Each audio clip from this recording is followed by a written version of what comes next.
the longest running thing Tyler's ever done. And if these podcasts were a girl, they would be like big fans of Justin Bieber right now because it's 14. They would be right around Donor's age group. So exactly. I was going to say something like that.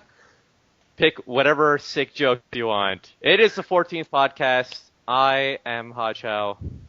Well, that's not my legal name, but might as well be. Purpose, I'm Tyler. Well be. I'm here. Yeah. This is a thing. And I am Mofo. Mofoticon? Tykin. Whatever. It's pronounced Tykin. Mofoticon. Pronounce it. Alright, so this is our preview of Team by Team. We're going to do things a little bit differently this time around. We're each going to take one team and discuss it, and to try and save time, because holy crap, these podcasts get long.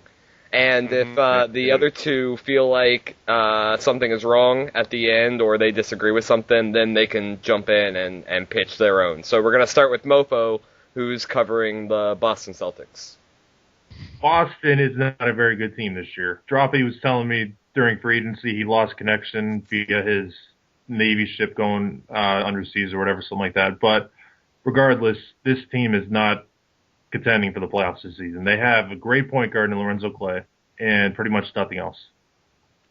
Adam Woodbury, Robert Rojas cannot be a capable starter in this league at this point. Domingo Southern is washed up. McKinley Cole, as I said, was good, but he's a little overrated. I think he's way overpaid. And Droppy, I think at this point, he's got to sell high on Lorenzo Clay, and just rebuild. But that's going to be really tough because he's got contracts like Juan Kuhn for 4 years making the max, McKinley Cole for 6 years making the max. It's just a mess. He had a very inactive offseason, and it's really going to cost him now. Yep, I agree with everything you just said. Pretty much, yeah. I would definitely get rid of him, and B-Rod are both still at value that you can get something for them. Yeah, he should be able to get something for both Clay and B-Rod, and if he can find anyone willing to take on that McKinley Cole contract, I mean, McKinley Cole is not the best, but he would be a good bench piece somewhere for a team that doesn't care about cap room. I forgot to mention, I've heard a rumor about Clay going somewhere, including McKinley Cole, so I was looking at it. Oh, that's interesting. I didn't hear the one including Cole. I heard one of Clay by himself, but yeah, I've heard a lot. It would change up the foundation of EBL this season. So not to overhype it, but yeah, it's that big. Not to overhype it, but it will be the end of EBL as we know it. Not to overhype it, but the entire landscape of the league will be changed forever. No, but I agree with everything you just said there. But if I had to do a projection right now, I'd probably put them like 13 or 14 in the East. I think I'd put them there. Yeah, they're not very good. They should be able to get something for Domingo too. He's not. I don't know. They have some pieces that could maybe attract a little bit of interest, but Clay's the only one that's going to get him a lot of useful rebuilding tools. So. All right. Yeah. Tyler, you want to talk about the Heat? I will talk about my buddy Seth in the Heat because Click always covers Click. That sounds inappropriate. What? What does? We're just covering. Anyways, go on. Go. We're just Click buddies. Don't worry about it. Okay. I really enjoyed Seth's offseason. I thought he made a great pick with Ruiz, and then obviously he traded Ruiz to me, so I enjoyed it even more. But barring that, Wheeler had a great TC. They re-signed Pete Harris. There was not as much competition for Pete Harris as I thought there would be. I thought someone would try and make a move on him. Getting Amato, I know a lot of people don't value Amato like I do, but I think he's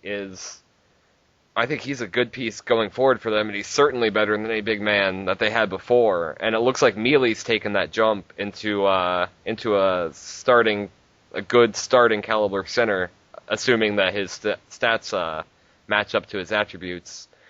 I really like the four piece they have there with Mealy, Amato, Harris, and Wheeler, with small forward being their really own.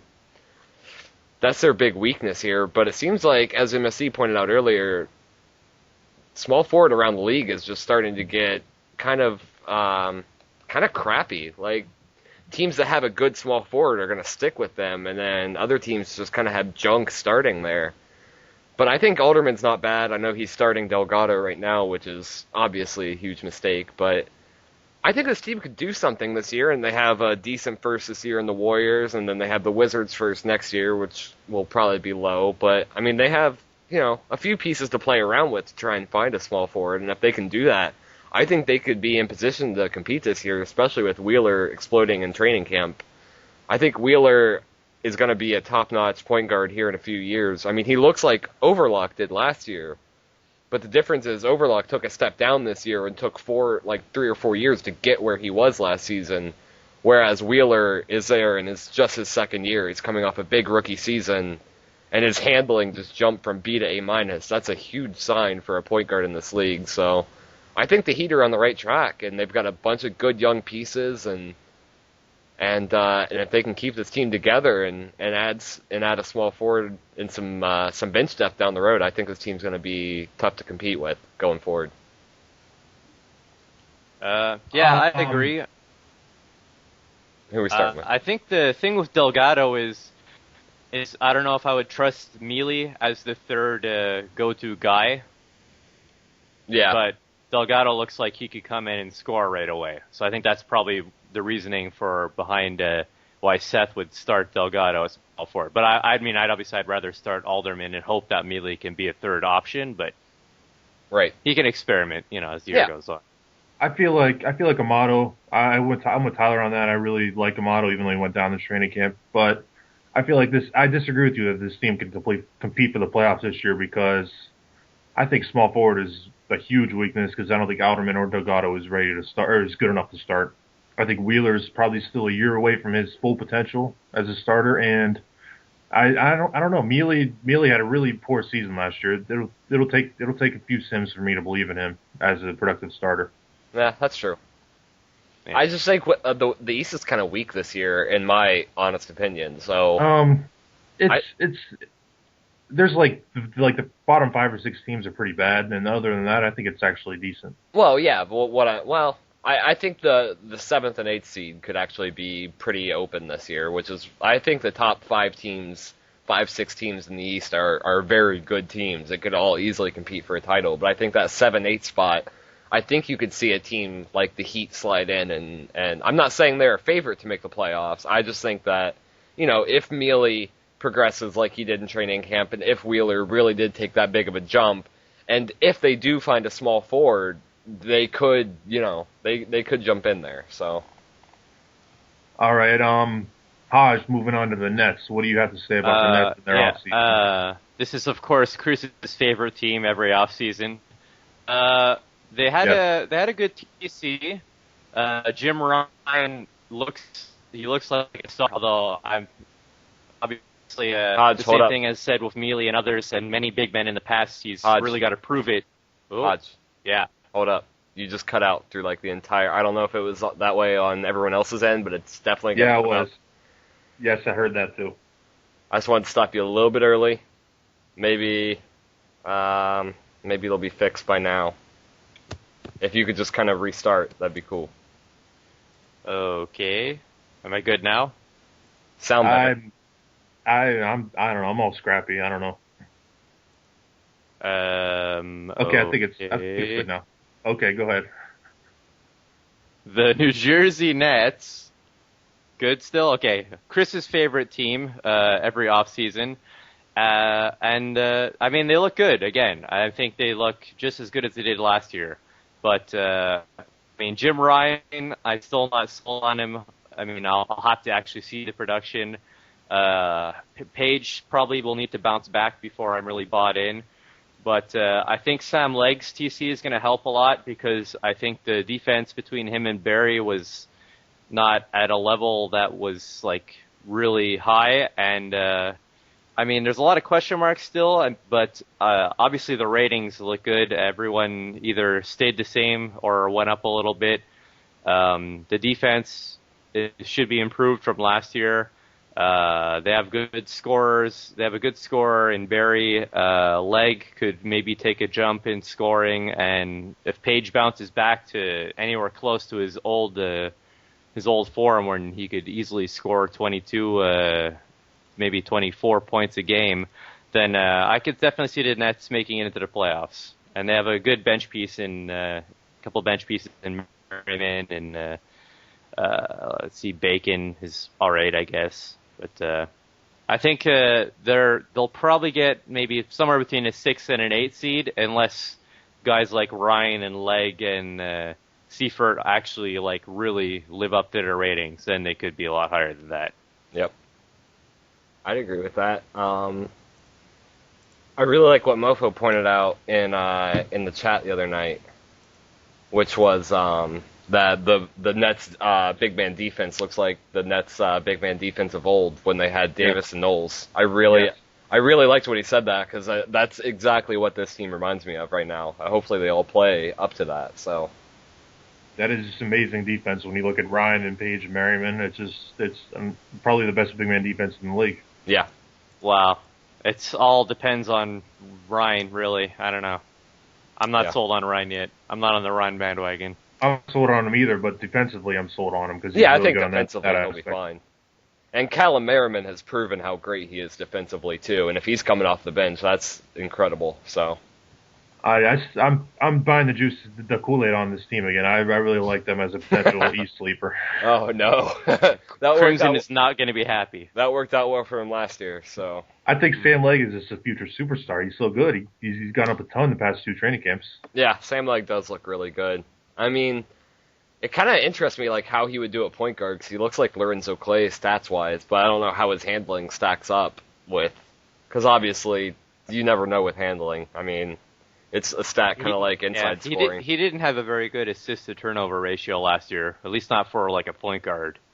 I mean, 3 assists to 1.5 turnovers, that's not, like, I don't know. Well, right, but he was probably doing a majority of the ball handling when you think about it, because Seifert didn't really take a step up despite his training camp increase, and Jerome Berry has terrible handling. We all know Francisco Page can't handle worth anything. Yeah. Well, that whole team actually just has really bad handling. Yeah, that could be a problem. Yeah. I mean, especially when you got a guy like Page that's notoriously not the greatest handler. And Ryan doesn't look like he's much better, so. Also, terrible free throw shooting combo there.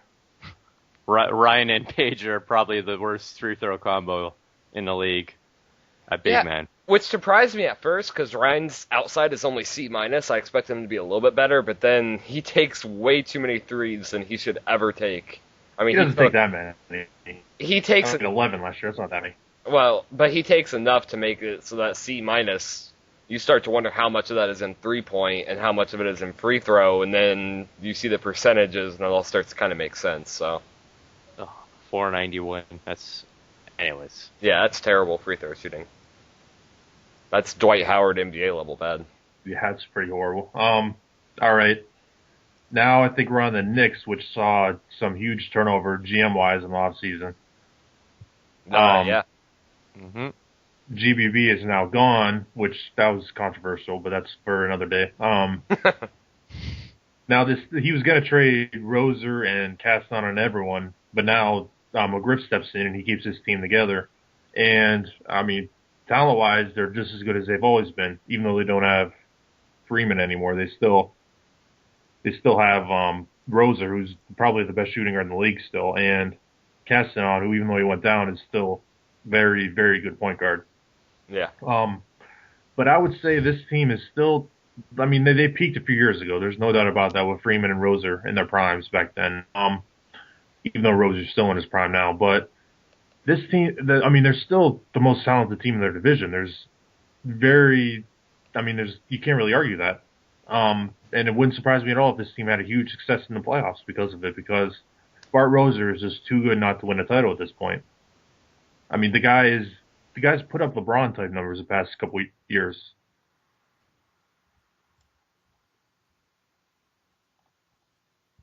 Hello? Hi. Oh, I didn't know you were done. Sorry. I wasn't done. No, I wasn't. I thought I lost connection. Okay. No, you're good. Keep going. I'll cut this out. Just But this team, I think McGriff is going to be real. It's going to be a good, very interesting the thing to watch this year. What he does with this team. But they had like a nothing off season. They had a very.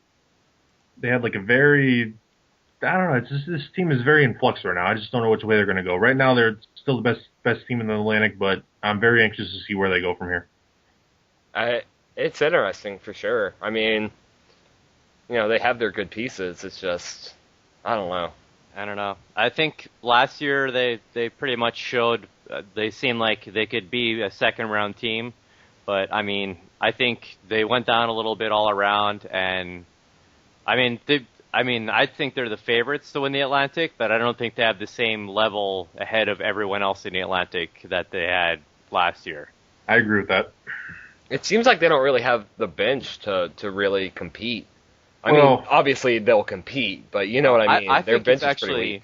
I think I'm actually more concerned about their starters up front than their depth. I think they have a lot of good guys that'd be good backups, but I agree with Posh. Hood and Bueller and Holford. But it's sort of like, who's going to start? I mean, who's going to start, but I don't know if they should be starting. They could definitely use a better center. I think Hood and Holford will be fine starting at power forward and small forward, but Simbular has no business starting. They got Marcellus Johnson. Yeah. Oh, right. For some reason, I completely skipped over him when I'm looking at this. But yeah, I think Mars and Hood could start, and then you have Buller backing up, I guess. That provides you some defense. I'm not sold on Jay Hood as a starter, really. Would you rather have Simbular starting then? No, definitely not. Right, That's why it's a question mark. I don't know what's going to happen with this team. I'm very anxious to see. Look at their backups, like point guard, shooting guard, small forward. None of them are good. I mean, Jacob Washam, Malik Newman, Horatio Peel, Victor Warren. Mason Frederick had a good TC, sort of. I don't like him at all still, so. Come on, Hodge. Mason Frederick, come on. Yeah, come on. I can't dislike him until he actually takes more than 30 shots in a season. Then I'll be able to dislike him thoroughly. I can dislike him just fine, so. Yeah, there's nothing to like about this guy. All right, so moving on from the Knicks onto the Magic with a team that just made a few big moves. Oh, I get to cover the two teams that have traded with me this offseason. Yes, go ahead, Tyler. Solid. All right, so we have the Orlando Magic, who didn't really shake things up too much in the offseason, but just enough to make an impact. They got Adonis Thomas. Did they get? Wait, hold on. Did they get Adonis Thomas in the offseason? Yeah, they got him. Yes, they did. And who did they trade for him? They traded Lance Burton and someone else to me. DJ White, I think it was. Yes, DJ White. Yep, Hodge got it. Okay. All right, so yeah, the Orlando Magic, they shook things up in the offseason a little bit, not too much, but just enough to make a little bit of an impact. They traded Lance Burton, I think was what was said to me in the trade when I read it a long time ago and didn't need any refresher. Lance Burton and DJ White to the Washington Wizards, and they got Adonis Thomas and some other pieces in return, and I think that trade worked out pretty well for him. Dale Smith. Go ahead. I don't want to interrupt. Good. Oh, okay. Dale Smith. Dale Smith still looks pretty good as a starter. I really like him still, and they just made a trade with me. Obviously, the Kings for Jeff Gregg, who will be their starting small forward, which is good because they really had nothing going on in that department. And giving up just Tussing, which isn't a big deal. Perazzi will still be starting for them. And then I imagine probably Decasaire will be starting for them too, since they just made a trade with them for the Bucks. So Decasaire will be the starter there, and I really like that combination. I'm not sure if they'll be in prime position to compete for a high playoff spot this year, but I think they'll be definitely competing for one of those lower seeds. I can't imagine a combination of Dale Smith and Sal with the other pieces they have now, like an Adonis Thomas, and especially Dave Kaufman after that big training camp he just had. It seems like they have some definitely more pieces than they had last season, and so I really like this team maybe not so much this year, but probably going forward. Because all their guys are pretty young. I mean, Sal's only 28, Dale Smith's only 26, Kaufman's 24, Jeff Gregg's pretty young, Cromartie's young, Decaser's not too old, so I think they'll compete for a lower playoff spot this year, and hopefully more going forward. So. Yeah, I agree with almost everything you said. I just it's tough to say the Adonis trade works out well because he hasn't played any games and he's gone down in training camp, so we don't know about that yet. Well, he's always seemed like a cancer to his teams. Like every team he goes on underachieves. I mean, that's true. Well, yeah, I guess I know from firsthand experience with the Bucks. His teams is underperformed. Yeah, he does seem. I mean, I thought he played pretty good for me last year, especially when he was moved to the bench. But I don't know. He didn't have the best of TCs. He should still be able to score a lot though, which will be good because they need a third scorer. Yeah, they don't have Sal and Smith. But I mean, let's be honest. So Adonis is like the 5th most important player on this team now, so that's a very good thing. Yeah, that's true. Is that really pronounced Decaser? I thought it was pronounced DeCaesar. No, yeah, that's what I said. I think I said disarray or something. I don't know. Whatever. It's definitely Decaser. I've looked it up in a translate before. I believe you. I just pronounce it my own way because I don't know. Just like how I pronounce her name, Mofo Teacup. So. Teacup. Oh man. Okay. All right. Now one of the hottest teams in EBL right now. Hodge is up. I'm talking about the Sixers. Yes, Ron's boys, as I will just call them that now because why not? Wow. I think Ron had a great, very quiet offseason, would be the way to describe it. Yes. Joe Pickens was obviously a no-brainer pick, and he looks great already. I think he'll be a very good scorer right away, and his defense will catch up as it goes along. Perry Zimmerman. Let me chime in for 1 second. Pickens goes up to A- as shooting guard too. Let me throw that out there. Oh, okay. Well, then there you go. You could switch him and Andrew then, I suppose, if Andrew's the same, it's a small forward. Dwayne Caseta looks like all right. I mean, I don't know if I'd be starting him, but that's up to Ron to decide what he wants to do at center. But ignoring that position for now, Perry Zimmerman should probably produce about the same as last year, which is still very good. He's one of the better power forwards in the league. Getting, 2012, that's pretty much all you can ask for from a power forward. And I think Royce Lopez will definitely be a key. He's got to play better. Like, he sort of declined last year. His third year, he played very well. He had almost 17 points, 10 assists. He's always had low turnovers, but I think with better players around him now, like adding Pickens was just huge. That was their biggest hole, other than center. And I know a lot of people don't like Keith Weston and Anti. I hate Anti still, but I think at this point starting Caseta just for the sake of starting him might not be the best move for the 76ers. Now, if the other guys don't work out, which is a very strong possibility given their history, then by all means. But I wouldn't be starting Caseta right away. I'd probably start Weston ahead of Caseta right now. See how it goes. Maybe he'll play a bit better now that he won't have to shoot as much because they have a more consistent not established because he's a rookie, but a guy at small forward that looks a lot better than anyone they've had in a long time. He's not Bob Haynes. He's pretty good. He's not Bob Haynes. He ain't Bob Haynes. I hope so for his sake. Well, not that Bob Haynes is bad, but I have Neil Suarez, who's a great sixth man. Yeah. Big props to him, my boy. If I could add in something really quick, No. Okay. Go ahead. I don't know how you guys feel about this, but I like the prospect idea of maybe Ralph Higa getting a start at center. He had a big training camp for him. I never thought he would ever do anything once he left the Nets, but his defense looks good now. He can handle well. His outside shot's there. His inside's good. His rebounding still leaves something to be suspect, but if you had Weston and Zimmerman and Pickens and Andrew, I think you could easily compensate for that. So if I were me, I would go I would go Zimmerman at center because he goes up to A- defense there. I would probably try Hig at power forward, like you said, because his training camp was huge. And then I would go Andrew at small forward, Pickens shooting guard, and Lopez. That would be the lineup I'd roll out for Sim 1 and then experiment for Sim. That's actually exactly what I would do. So me and Mo on the same. Well, now that I know all that, that seems like the logical way to do it. And and I would also want to give Quesada a chance because I don't know, I would want to see what he does for a Sim if I were Ron. But overall, I would say this team has maybe got the brightest future of any team in EBL right now, as long as they re-sign Zimmerman in the offseason. Yeah.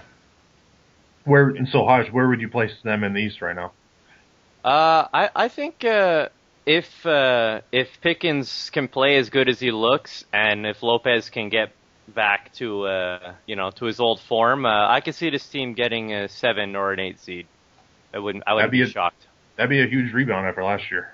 Oh yeah, it'd be a big rebound, but I don't think it's out of reach. I like their depth. I think Neil Suarez will be also an underrated piece since he played very well last year off the bench for.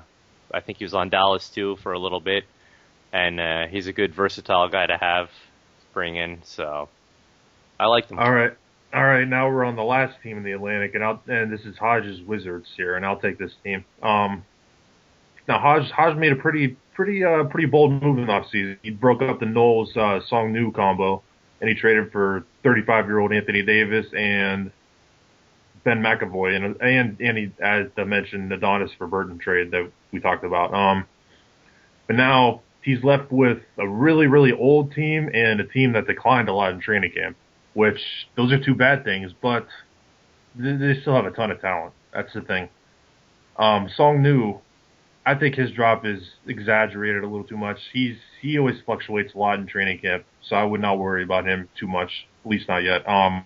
I would worry more about Anthony Davis because I feel like besides defense, he has really become a marginal player.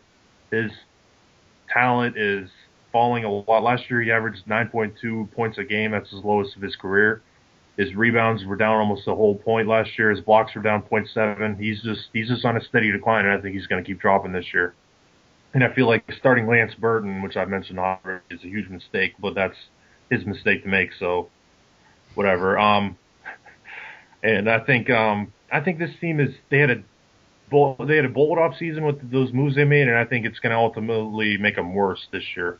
So I see them falling somewhere from like the 6 seed, dropping anywhere to like the 10 seed. But right now I haven't taken the final spot because Sip and McAvoy and Kearney and Song New is still a lot of talent. They should make the playoffs.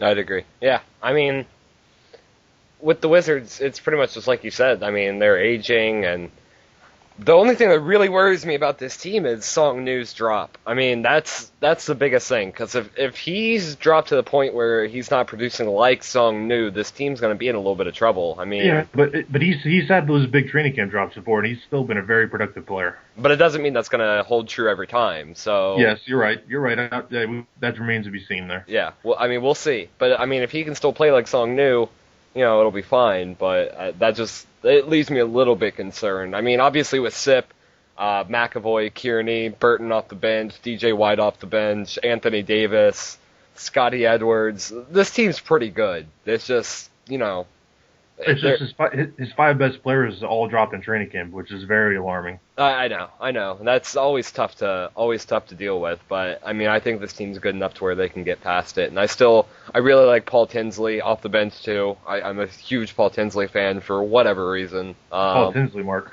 I am. He's. But I don't. He won some games in the finals. So yeah, there you go. He did not win games in the finals. Sure he did. He was starting on a team that won games in the finals. Yeah, he won games as much as Nate Britt won games. There you go. Nate Britt for Hall of Fame. 20. All right. Haj, what do you have to say about your team here? You type in anything? I mean, it's hard to tell, I mean, it's hard for me to really say anything. I'm going to have to see the actual sim results, see how people play. I might shift guys around. I mean, right now I'm using McAvoy as a 6th man instead of Burton. but because McAvoy's drop in defense, I kind of want to get a bit more back to having a stronger defense, especially if Neo actually did drop a little bit. But I'm going to see how it goes. I'll probably maybe run this for 2 sims. If it's not working out, I'll flip McAvoy back in. I'll see how Davis and Neo play. Edwards had a pretty good off season, so if he plays well, he could find his way into more minutes. But I think actually the biggest thing with Davis for me is I think his rebounding went down. Yes. Also in a rating, which could be a factor. But it all depend on the actual numbers that come up when they play. So I'm very worried. I'm very worried about Anthony Davis. I'm not. All right. But we'll see. Okay, now we're moving on to the Central, and I think it's Tyler's turn to talk about the great Atlanta Hawks team. Yeah. A team that nobody has to worry about. Let me put as much effort into doing this as Dub C has in making trades. Okay. All right, whose turn is it now? But seriously, I don't get it, because this team is not good, and it hasn't been good in a while. They still have Parker Jackson Cartwright, I think, starting at small forward. Adrian Cool has no talent around him. I don't know who their starter is at point guard. They have no power forward. Karl Towns is nothing. Tony Ellis is a mess. BJ Anya hasn't been good since never.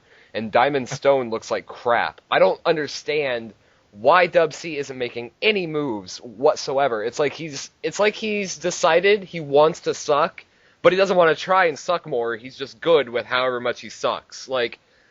I know there were a few teams that offered him a first last season for Westbrook. When Westbrook clearly wasn't coming back, they clearly weren't going to compete with Westbrook. It was just going to be a free first, and he just ignored them. Didn't even respond to them. Couldn't even take the 5 seconds out of his apparently very hectic day to respond to a trade offer in which he was getting a free first for a player who meant nothing to his shitty team. I don't understand anything that's going on here in Atlanta. I don't understand why a starter at small forward is 6'1", 216, and I don't understand why poor Adrian Cool has to suck for the rest of his career on a mediocre team that's completely complacent with being last in the East every single season. That's it. That's all I got to say. Wow. Bravo, Tyler. Bravo. Great stuff. Oh. Hey. I agree with every word you said. On the other hand, BJ Young did get 15-11 one year. So BJ Anya, you mean? BJ, whatever his name is, BJ Anya. But otherwise, this team is absolute garbage. And Karl Towns also has a garbage contract. Yep. And he's 30 years old. He had probably the worst training camp of any player. Right. Karl Towns. Yeah.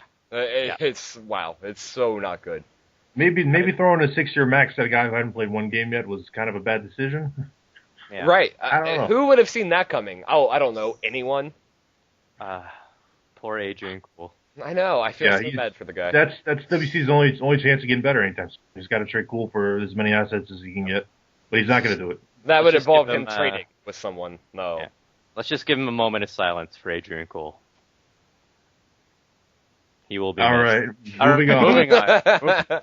Moving on to brighter, happier days. To a GM that actually tries to become good, and he's collected a lot of talent. And that's Devonta with the Hornets. Haj, what do you have to say? You pretty much nailed it. I think he had one of the better, at least obviously there's no results yet, but post TC, I think he had one of the best drafts I've seen maybe ever in EBL with the guys that he drafted. Steven Marino looks like a great point guard already. John Higgins also looks like a very good power forward. Seth Adams has a very solid. His handling is kind of crappy, but he has a very good base, as does Townsend and Chavez. And I think all those picks all look promising. Obviously, Higgins and Marino are the high end of that. As for the other pieces, however, Chuck Lamberson's drop on defense is a little upsetting, even though, he's a great scorer, but if he's going to keep dropping on defense, he might have to be slid back to a role on a bench, which is fine because you can be a good scorer off the bench and also grab some rebounds. And other than that, the other pieces are I don't know. His guys he picked up in free agency. I don't know. I'm not so hot on them. I mean, I guess Justin Bibbins is all right whenever he gets a chance to actually play. James Blackman is an okay backup that he could be starting this year, maybe, depending. You might as well start Nick Townsend, really. But, I mean, this year it's going to be rough for the Hornets, which is better for them because they have their own pick, so actually finishing bad is good. But the future looks very bright, and I think Higgins and Marino, if they play anywhere, if they play up to their ratings and keep improving at the rate they are, that'll be an excellent big man point guard combination for many, many years to come. I agree with that completely. And Devonta, after TC, was saying he should have picked Ruiz instead of Marino, but I don't agree with that at all. I think Marino's going to be a star in this league. Defense as a rookie is insane. Did he really say that? He really did say that. I don't know if he took it back later, but he definitely said it after he saw Ruiz's training camp. So he looks more like a real point guard, like a true point guard, I should say, than. I mean, plus the defense is important. I mean, with Ruiz, the scoring always seems to come up at some point, but the defense sometimes that just never shows up for a young player. With Ruiz and Marino, I mean, basically, if you just trade their outside and their defense, they're about the same. I mean, they have the same inside, same handling. You know, they're about the same. So I feel like the defense is harder for guys to get better at though than being able to improve your offense. Yeah, I agree. I don't know. I think it's interesting to me that they have Yarnison and Marino, though, because they look very similar stats-wise, or attribute-wise. Devonta better hope they're not similar, because that'll be bad. I think Yarnison's gone up in the past 2 training camps, and he hasn't really been given too much of a chance. He played 17 minutes for the Cavs last year and actually played really well in those minutes, so I don't know. Hey, if you want to be the one that gives him a chance, to go right ahead, but I would like to. Devonta, if you listen to this, trade me Yarnison. I will start him, so... I think Hodge said it best. His team is very bright for the future, but they're going to be bad this year, which is actually a good thing for him. Yep. Because he's got his own pick. That's adding another elite player to Marino and Higgins and all those people would be great for him. So I think this team could by next year could easily be a perennial playoff team. Yeah, I like especially if Conyers. I mean, if he improves just a little bit, I think Conyers could be a good piece for this team too. If you could have Conyers, Higgins, and Marino and get like a good shooting guard small forward in next year's draft, I think that'd be really good. So I like Seth Adams. So I don't like Seth Adams at all. I don't like Seth Adams either. His D+ handling makes me vomit. Yeah, well, yeah. All right, now Chicago, a team Raider guy for the first time ever actually uses cap room, which is a plus, I guess. So he mostly he made a couple of minor moves. Dan Garcia was a pretty big signing because Garcia is a very quality 20-point per game guy. And LeBron, I've said it before, if LeBron was named Joe Smith, he'd be out of the league 2 years ago. He's living on name recognition right now, and that contract he got was ridiculous. He is not worth that. And then he drafted Clayton Reed, who hasn't worked out at all. But mostly his team improvement is going to come from within with Whitehurst and Frost, who both had very good training camps. And I think Whitehurst is really ready in year 3 to become like an all-star caliber point guard. He made such a big leap from year 1 to 2. I think he's going to make a similar leap from year 2 to 3. And I think that this team, I know last year they missed the playoffs by 1 game, but they also had like 37 wins, so they had a horrible record for a playoff contender. And I mean, Singley had a good training camp. Garcia's there, as I said, he's a solid improvement from last year, but I just don't see this team making the playoffs yet. I think the East, like I said, I think the East is a little bit better than Tyler said it was, and I feel like the teams around them improved a little too much, and all he did was add Dan Garcia, which is not going to be enough to put him over the top. And he might actually have more wins this year, but he's probably going to finish lower in the East than previous years.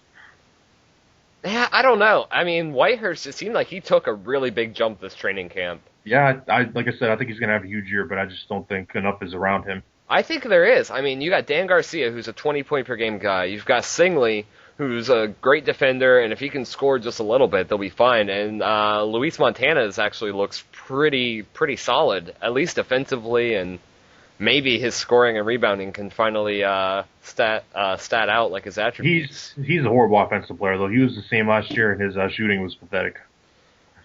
I don't know. I like this team as a dark horse team. I don't know what it is about them, but I'm holding out hope for the Bulls. I actually don't mind LeBron as much as a bench guy. I mean, obviously he's a little overpaid there, but come on, LeBron shot 19 of 101 from three last year as a shooting guard, and that's 19% from three. How can he get any minutes at all? I think if they run an outside offense, then I wouldn't want him anywhere near the court. But if they run like a normal offense, like they should, because they have a good mix of inside and outside shooters, then he's versatile. He can still play good defense. I tend to agree with Hodge a little bit on this. Although you could play Aaron Coleman. Would you rather see Aaron Coleman playing than LeBron James Jr.? I don't know. Yes, actually, yes. I think so. I think LeBron's. I think he's one of the worst players in the league, really. Okay. Well, they do have Thomas Thompson too, who's pretty tall, so maybe they could stretch him out off the bench a little bit. But. If I could make a recommendation to Raider Guy about his lineup, if you want to play LeBron Jr. at small forward and shooting guard, I think that's fine. Go ahead. But Vince Stauffer should be nowhere near a basketball court at this point. I know he had a good year for you last year, but to be honest, that was just a product of not really having many scorers around him. He's not that good. He had a bad training camp.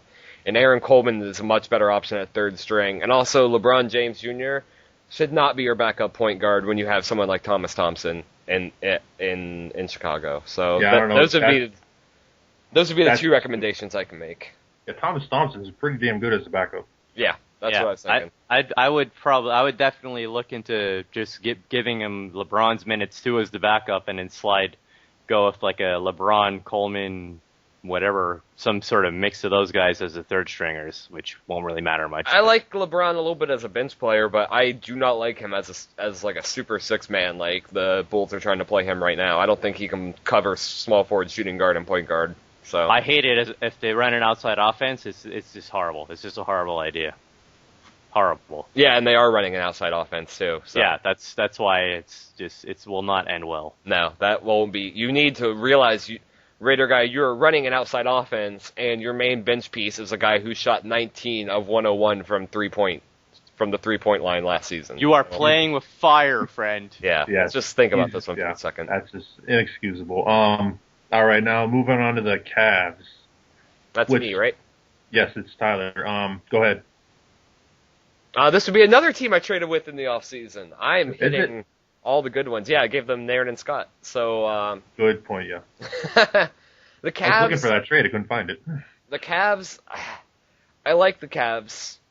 I'm not sure if I like them enough to call them a playoff team, but I think they made a good move in the right direction, bringing in two veterans like Nairn and Scott. Not even because they traded with me, but this team really lacked good veteran presence.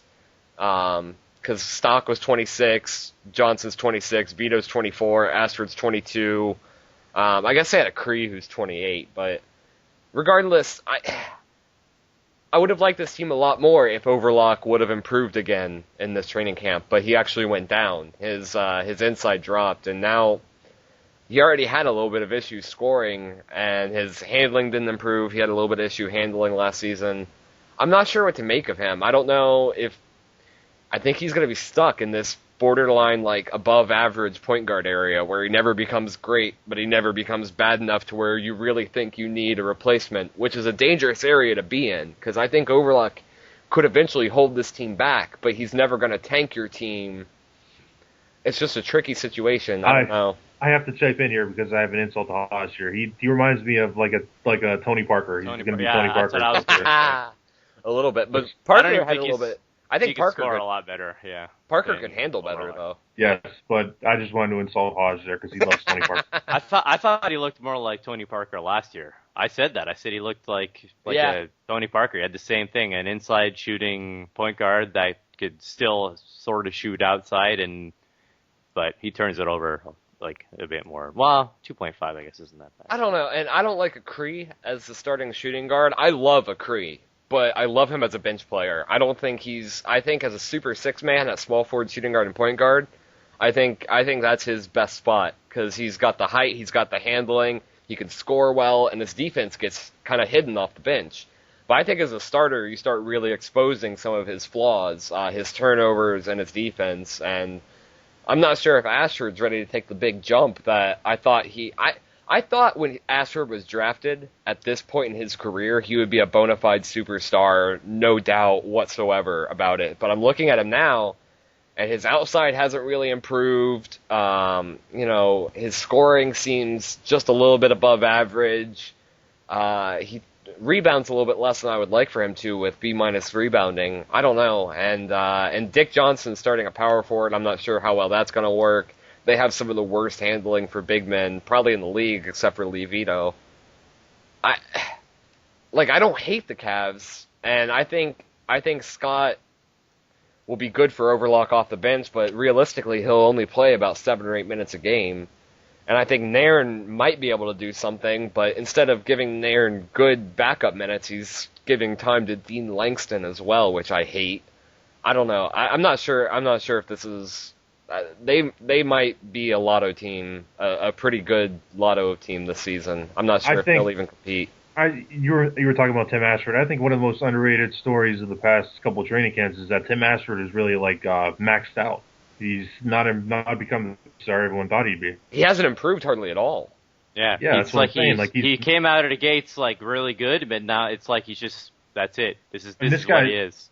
This guy was an all-star in his first 2 seasons. He looked like the future best small forward in the league, like LeBron's successor, and all of a sudden he's like bottom, like he hasn't bottomed out. He's like a 28 guy, 4.5 guy, which is very good, but everyone expected a lot more from him.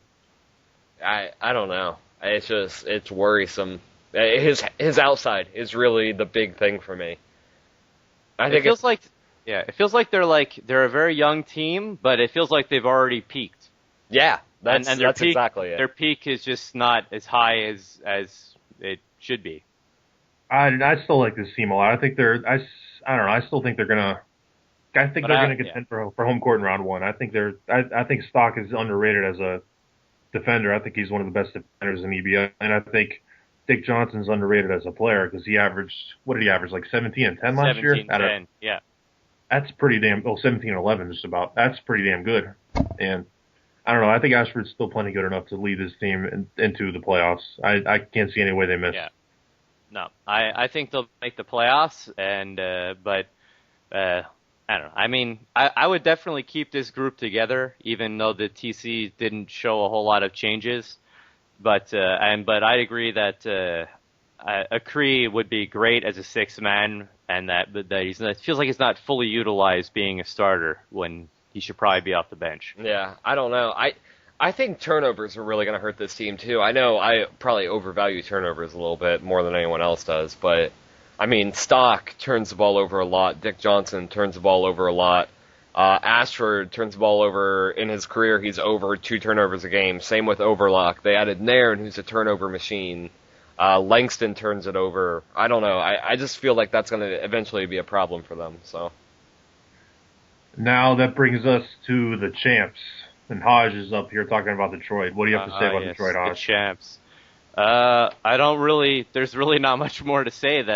I mean, they added Brian Fowler with literally the last pick in the first round, and he looks very good already. That was a great pick, obviously, when you can get somebody that looks, well, I mean, he's older because he's 21. I'm doing air brackets. You can't see it. I don't even know why I did them, but anyways, Brian Fowler looks very good. I mean, I don't know if I guess he could be just as good as Selden maybe someday, but even without that, Selden, Trammell, this team still has amazing. It's gonna have amazing defense again, tons of blocking. Chuck Shields adds another dimension to their big men on offense that was, well, the Viking there was a pretty good scorer. I mean, he did get 17 points a game last year, but they'll also get like a little punch off the bench from Shields. Scott Duncan is obviously once again he'll be a under the radar playoff. Well, I guess he won't be under the radar anymore. No way. No. After getting a triple-double almost the entire playoffs.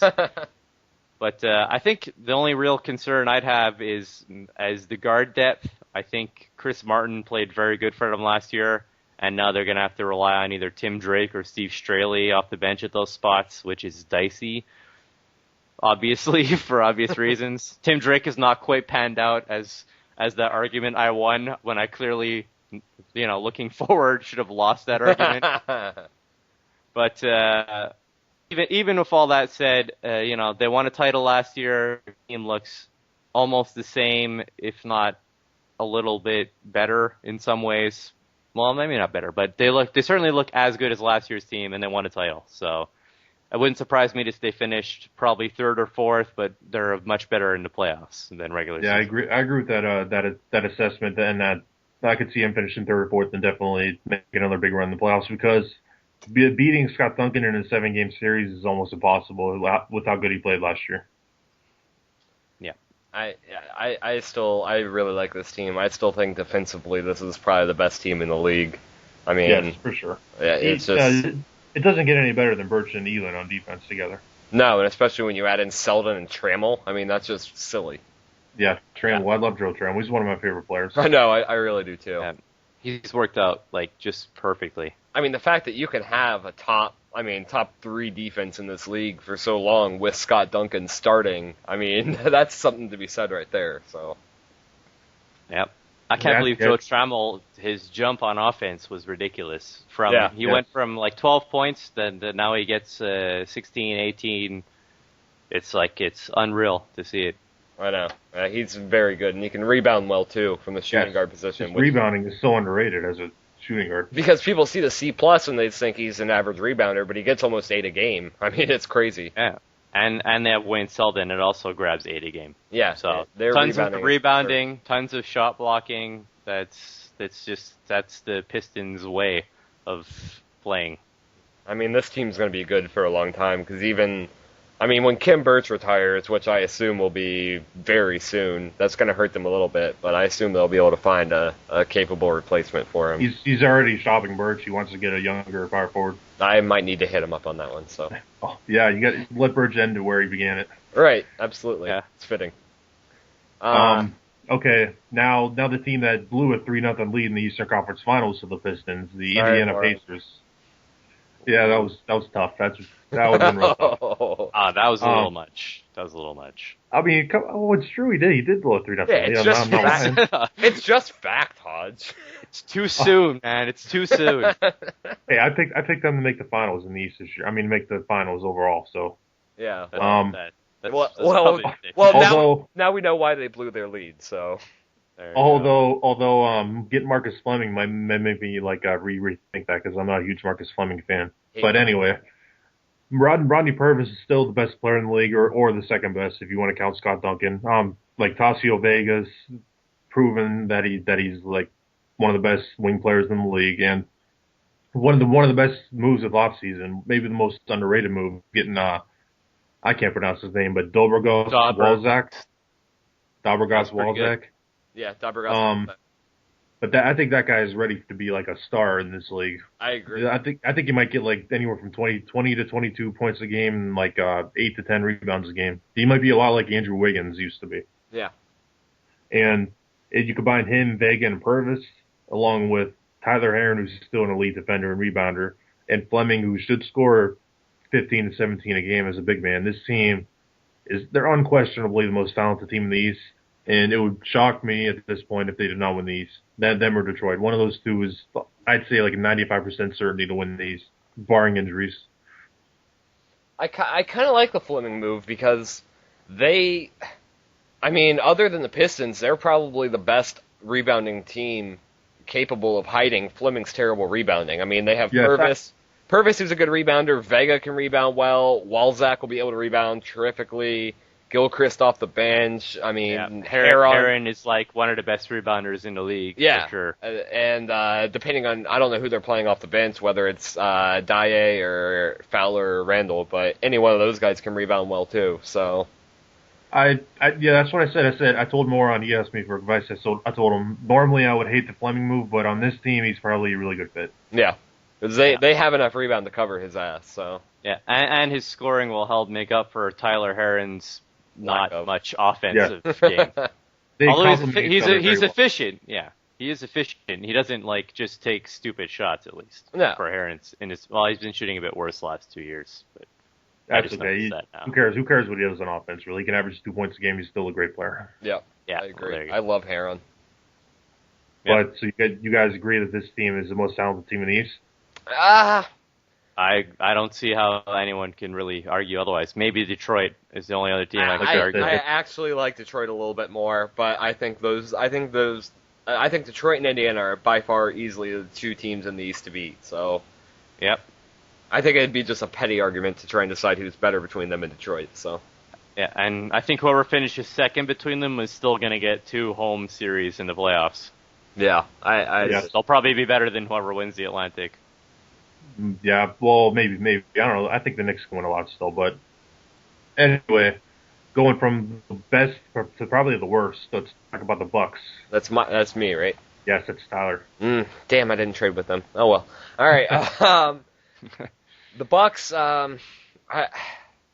I don't know. I feel so bad for Bauer just losing. Yeah, it is tough. Losing Eric Bauer like that. I mean, first of all, you're losing the only player in the league with your last name, so that hurts. That hurts enough as it is. And then when you realize he's a 30-point per game player, then it starts to really suck. So I don't know. You can't. It's just heart goes out to him because But props to Dub. I mean, we all knew he was going to get like 30 free agency offers. There are only 29 teams in the league, so. That's but impressive. I don't know. This team's they're in a rough spot. Luckily, they have their first this year, or they have the Heat first. They have my first. They'll be pretty good moving forward, but. I mean, cap space too. They'll have lots of cap space. Yeah, and if they can move Farrell for another first, I don't know. That's probably the only other guy you could probably get for a first on this team. Well, no, Tane Sun. Tane Sun too. Yeah, Yeah, I forgot about. I kind of skipped over Tane Sun, but I really like Tane Sun. He should be able to get at least a first for him. I think that this team will be definitely okay moving forward, but there's really not much to say about their present because they really don't have one. So. Bauer realizes that he has no interest in winning this year. He did the wise thing of completely retooling after losing Bauer because there's no way to come back from that. No, you have to rebuild completely. Very, very. I will commend Bauer. He's done for what he was dealt with this offseason. He's done a very good job. So yeah, he's got 3 probable lotto picks this year to work with. Yeah. And being able to get a first for someone like Decasaire, that's some top-notch GMing right there, too. So. and he gets to start Jerry Smoot. So there's that. Is he really starting Jerry Smoot? I have no idea. He might. Why not? Hold on, he just posted a roster, so let me go look. No, he's starting Alex Murphy. That's okay. Jerry Smoot's actually not even on the depth chart, so that's okay. Give Alex Murphy a chance to go out with a huge season. I would like to see Andre. I call him RoboCop, actually. I don't know why Andre Drummond is not starting for them. So he's horrible. He is so bad, Andre Drummond. Yeah, why would he be starting? Right, but that's why why not? He should be starting because he wouldn't be that much worse than BNAP to be considered tanking. But anybody I starts tanking. consider it tanking. Yeah, I'm just saying. And Drummond could get to go out in some style because there's no way he's sticking around after this year. He's expiring at 34 and he's terrible. So and how the mighty have fallen on. Man, he is so bad now. He's been that way for a while. I mean, ever since 2003. Yeah, but even 3 years ago, he averaged 13 and 11, which isn't horrible. I guess, but and now this year he's barely on a roster. He reminds me of kind of like an Xavier Henry of big men, where he's just been very streaky throughout his entire career, and then he eventually just fell off completely. So I like that comparison. he is. He's the Xavier Henry of centers, except he had a much higher peak than Xavier Henry ever did. Xavier Henry was pretty good for a while. He averaged like He was never an all-league first-team player. You're right. Yeah, all right. 4 years, and the third year, yeah. From Drummond 2018. I think people forget, and especially these new GMs who haven't been around, Drummond was the best center in EBL for a while. I mean, definitely. you can't make an argument that he wasn't. I mean, he wasn't the best big man. I think Favors had that locked up in that time period. But as far as pure centers go, Drummond was the man that you wanted on your team. Then in 2016, he got like 23 and 12 and 3 blocks a game. That's like... It's insane how much he's fallen. Can't get much better. I don't know. Now he's hot garbage. Now this fits perfectly because Hodge is up and he gets to talk about the one Canadian team, Toronto. Yes. And as I said in the best case, worst case, I will finally get on the Toronto bandwagon this year. I'm really on it because they have Mark Skull, which is obviously a big selling point. No, not just that. Hey, he went up in defense. He did though, yeah. He's actually I would start Mark Skull. Over who? Over Ewan? Ewan or Tommy Hamilton? Neither of them. You really think Mark Skull should be starting over Ewan? Really? I'm actually with Hodge there. Oh, you guys suck. I think he's better than Tommy Hamilton. Well, no, I agree with that. Anything's better than Tommy Hamilton. Those two guys can be the post scorer and provide rebounding, and Skull can provide the rebounding and defense. Okay, I guess I didn't realize they don't have a power forward. Would you start Ewan at center and Mark Skull at power forward? I would, whatever way works best with the defensive ratings for them. I would imagine that'd be the best way, though. All right. Sorry. Anyways, the big men are finally at a level where, like, I would be comfortable backing this team with my seal of approval. Steve Harris didn't have the best of TCs, but he'll still be a very strong and versatile bench piece. Mike Reynolds had a fantastic TC. Him and Josh Grundy is just a great duo, and Mark Clinton is also just improving. I mean, the offense is going to be huge for them, from small forward to point guard. The defense is still sort of sketchy because you got to start one of Hamilton or Yi Wan, and the wings are both sort of B-plus guys. But, I mean, I think this team's going to be so good on offense, and they have Josh Grundy, who's so good at creating and also scoring, and and obviously he's also good on defense. He's just great. Yeah, and I think they're definitely one of the best offensive teams in the East, and I think the rebounding is going to be fine this year with Juan Hamilton and Skull. Even Joe Meek is. He's around. He could do some stuff too. He's a good third guy. Even Nikoi Ago is also very good. Or DeMarcus Cousins. Yes, or DeMarcus. Well, maybe not so much DeMarcus Cousins. Well, he's all right, but he's a good IR player. He can still rebound. He can rebound on the IR. Right. But I think I'm definitely behind Toronto this year. I think they're probably. I think they're the third best team in the Central. And they'll probably finish in 4th or 5th, and I think they'll probably finish 4th, depending on how the Atlantic goes between whoever's at the top there, Knicks, Wizards, Sixers. I see them being a little worse because their defense is pretty bad all around besides Grundy, so I think they'll be 6th in the East, but I think they're a very talented team.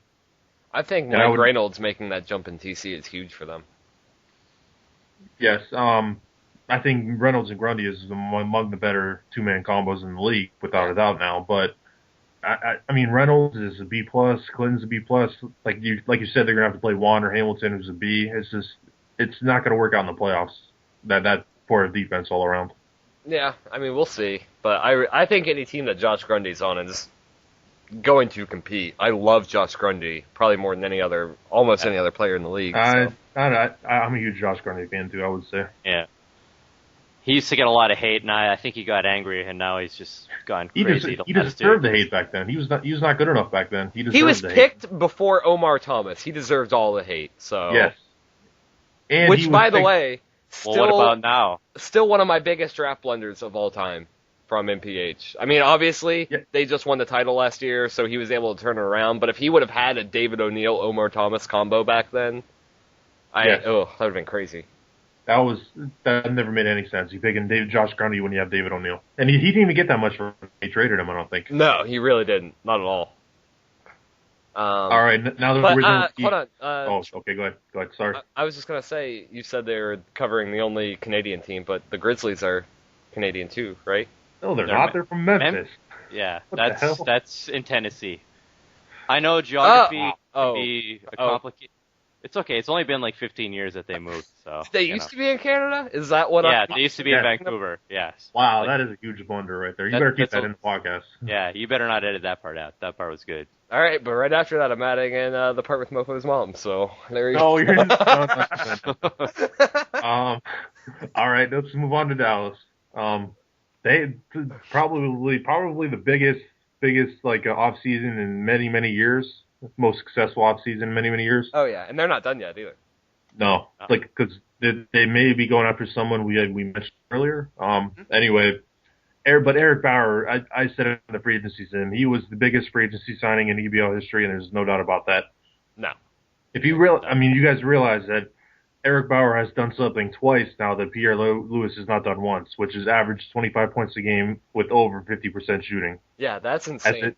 As a shooting guard, that is just so unique and so amazing. That's why I think he's nowhere near his peak. I think he can eventually average 32 to 34 points a game with his great shooting. And he can rebound well. Sorry to cut you. Everything's going up. He's so good. I have to cut in. He's just so good. Yes. I mean, his defense went up, as you said. He's just. There's a very good argument to be made that by the end of the season he will be the best player in EBL. And then he traded for Bauer's teammate last year on the Bucks, Brian Freeman, who is probably the most underrated player in EBL. I would have to say, because for so many years, GBB, whatever. He had an outside offense with Freeman, which always overshadowed his scoring. But even with that, he always averaged near like 20 points a game every year. And the one year that he actually ran a balanced offense, Freeman got 21 a game.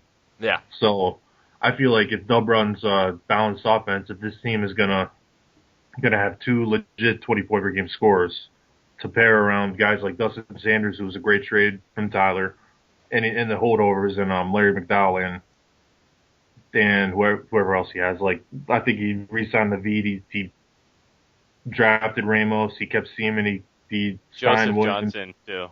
Yeah, he signed Joseph Johnson. This team, he completely retooled this team, and he did probably the best retooling job maybe we've ever seen in EBL history. Yeah, this team is ready to compete right now. I think he's a title contender right now. And if he makes the move that he's rumored to make, then he becomes probably the title favorite. And he's got 7 firsts still to move. Yeah, if he makes a trade for a point guard, I mean, there's a point guard that I know he's talking about right now, but if he could get any point guard that's established and good, I think he's the best team. The Mavs are the best team in the league, because you have Freeman, who's one of the probably top 3 center. I mean, Freeman top 3 center, right? And then you have. I don't think people consider him that, which is why I said he's the most underrated player. Yeah, well, I consider that. In my opinion, 2012, easily. Would you say the opinion of the 3 of us, he's a top 3 center in our eyes? Yes. Okay. Yeah. So you have Brian Freeman, who's a top 3 center. You have Eric Bauer, who is arguably the best player in the league. You have a guy like Dustin Sanders, who was, what was he, all-team, he was all-league defense last year. He was on the first-team defense, and he can rebound exceptionally for a small forward. McDowell had a breakout year last year. If you had a point guard, there's no limits for this team. They could break the EBL win record, probably. So, I don't know. I think this team's got major potential. So I think we can pretty much say lock up GM of the year already before the season begins. Yeah, easily. I don't see any way. Barring some sort of catastrophic meltdown by the team, I would. Yeah, it's a pretty safe bet. Yeah. I don't know. I really like Even like Charles Matthews is like a good signing. Also, Eric Bauer, I would say the best foreign EBL player in our league history, since he's from Germany. He's like the model of German efficiency. He's like the Dirk Nowitzki of short people, who's 6'8". short 6'8" shooting guards from Hamburg. Short when you're compared to Dirk Nowitzki. So Okay, yes. All right, so moving on, Denver Nuggets. Yes, Denver. It's Tyler's turn here. Boy, they didn't really do much this offseason, did they? I'm looking around. I mean, this is his first agency. I explained the rules to him, but I think he still didn't really get it completely. So. Yeah, which is fine. I'm not saying he really needed to do anything, but I still like this team. Obviously, there's just not much for me to really talk about because it's about the same team as last year. Pierre Lewis is Pierre Lewis. Gerald Dunn is Gerald Dunn. They have Blodgett, who's I think is a good bench piece. Who did they draft? Rule Begin, I think? Rule Begin, yeah. That didn't really work out well for him. It's Beijing, that's how you pronounce it. Oh, yeah, how did we decide that was pronounced? Because he's French. It's not decided, it's pronounced Beijing. Roulé. The first part I didn't understand, but it's Beijing. That's Roulé Beijing? Roulé Beijing? Right, so he drafted Rule Begin, and that didn't really work out well for him. Favors is aging and old and just kind of decrepit at this point, but still probably will be pretty good. Fang still looks mediocre. He looks even worse now. He looks like the Matt Alderman of centers. Arthur Chumley is awful. Rakeem Christmas seriously looks like he should have been retired a few seasons ago. Max Wynn will always be underachievement, and I doubt he's able to replicate the somewhat decent season he had last year. I just don't like this team very much, but they'll probably still compete because they have Pierre Lewis and Derek Favors. So I think they probably have the worst training camp of any team. Yeah, they had declined all over the board. Except for Pierre, I think Pierre went down. He went down in rebounding. Well, but that's it. I mean, that's going down still. It matters. Yeah. But like Favors went down, Wynn went down. I think Dunn went down. Pierre, Fang, Chumley, Christmas. Everyone went down. That's true. I think this team probably needs to be blown up a little bit. But nobody's going to take Favors because his contract is making $44 million actually. Yeah. Even if you wanted him, it's just hard to match. Just the numbers. Yeah, you have to trade like 4 or 5 players. You know? Yeah. And he's not worth it anymore. So. I'd say he's worth it. I think he could still get you 15, 12. Yeah, but he dropped to 31 minutes a game last year. He might drop below 30 this year because he's just not good enough anymore. Yeah, I don't know. I still believe in Derek Favors. Nobody's a bigger Derek Favors fan than me, but I think his time just about up. Well, it sounds like I'm a bigger Derek Favors fan than you, because I'm still on his bandwagon until I see him. Until I see them put a bullet in his head, he's not dead to me. You got to take him out back and put a gun to his head. Yes, old Yeller style. I don't know. Okay, so let's say Dub gives up 2 or 3 firsts for this point guard he's talking about. Do you think he could throw like 5 firsts towards the Nuggets for Pierre Lewis and combine a Pierre Lewis Eric Bauer combo and just rule the league for years to come? It would really depend what the 5 firsts were. Would 5 firsts be enough, and would Joe Kills take that? I don't think Dub would really bother with that because I mean that'd just be like unnecessary at that point. Right, but unnecessary is always good. Because he'd have to blow up his team and every asset he has just to get Pierre. I don't know if it'd even be worth it. Well, it would just cap-wise. It would just be like Dustin Sanders, Joseph Johnson, like maybe. Yeah, but he's trading a lot of those guys in the deal that's being proposed. Well, but he has other contracts too. He's got Claude Hudson, Charles Matthews, Marcus Levesque, Kyrie Irving. I mean, well, I'm telling you, he's trading a lot of those guys. I don't want to say specifically what's going on, but right, almost but okay, all the contracts are being traded. I still think it's a possibility. I'll talk to you. I'll explain my reasoning more after the podcast when we can talk in private, since we both know the deal, obviously. All right. Now Hodge gets to talk about his best friend's team. Yes, the Houston Rockets. My buddy Thug. He had a fairly quiet, not quiet actually. He had a pretty busy off season, as he's known to do. He likes to make trades, and really, I mean, one of the only guys that's coming back from last year's team is Omar Thomas. He's got all new guys. Nerlens Knowles looks like kind kind of like Tyler Herron, maybe not quite as good as him, but I think he'll still be a solid rebounding, shot blocking, not scoring much at all guy.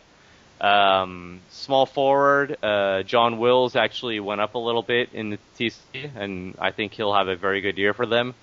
Gary Hamilton had just a really weird TC. I mean, I feel like I want him to be a point guard. He always seems to do his best when he's at point guard. I want to just ignore the fact that he's got C+ handling, but it's really hard to put a guy in at point guard when you see that big, not even a B- next to his name. But then again, there's not a lot of options. I mean, I guess you could slide Chris Thomas down, but he's never really been a point guard sort of a guy. I think there's actually like some problems on Houston. They're sort of like have a weird mix of young guys, but also some older guys like Knowles and Thomas they're good. I mean, I think this team will be kind of like last year's team. They'll be a playoff team, somewhere between 6th and 4th in the West, maybe a little lower. But I don't know if they can get out of the first round with the team they have now, even with Hamilton, because his handling is just. If you move him to shooting guard and get another point guard, I don't know. No, I'm going to say this about I've read about Gary Hamilton from the article and everything. I think there's no doubt he's still going to be an elite point guard. I know Tyler probably disagrees because he hates them, but he's never been an elite point guard. Never. Oh, come on, he won 2 titles as a point guard. Never. Point guard on the team. He's 2-time playoff MVP as a point guard. Come on. But I think he's still going to be what I call an elite point guard because I think his drop from B- to C+ is not a huge deal to me. But I think his talent elsewhere is going to overcome everything else. And I think him and Omar are an elite combo. And I'm a huge John Wills fan now, as Hodge knows. But I think Chris Thomas is a very poor starter and Knowles will do for some decline. And I think this team is probably going to be another first round exit at this point. I don't like this team at all. So I'm just gonna. I'll probably. It's got Gary Hamilton on it. Of course you don't like it. Well, not even that. I hate Chris Thomas. I hate John Wills. I don't really like Nerlens Knowles that much anymore. I hate Jay Rich Jr. I hate Jay Wire. I hate Mark Day. I hate any depth that they somewhat pretend to have. I don't even like their GM. So how can you hate John Wills? He's a story of a man that overcame the odds and became a champion. He's the man, John of Wills. The people. His season for the Wizards was so underrated when he won the title. Fuck John Wills. Yeah. Wow. Okay. Jeez. Let's leave it on that. I think I'm up now with the T-Wolves, so that's fitting. I get to talk about Koo's team. There you go. It's your favorite GM you get to talk about now. he made the typical Koo pick in the offseason. He picked Owen Adams in the draft, which actually has worked out decent because he went up in training camp.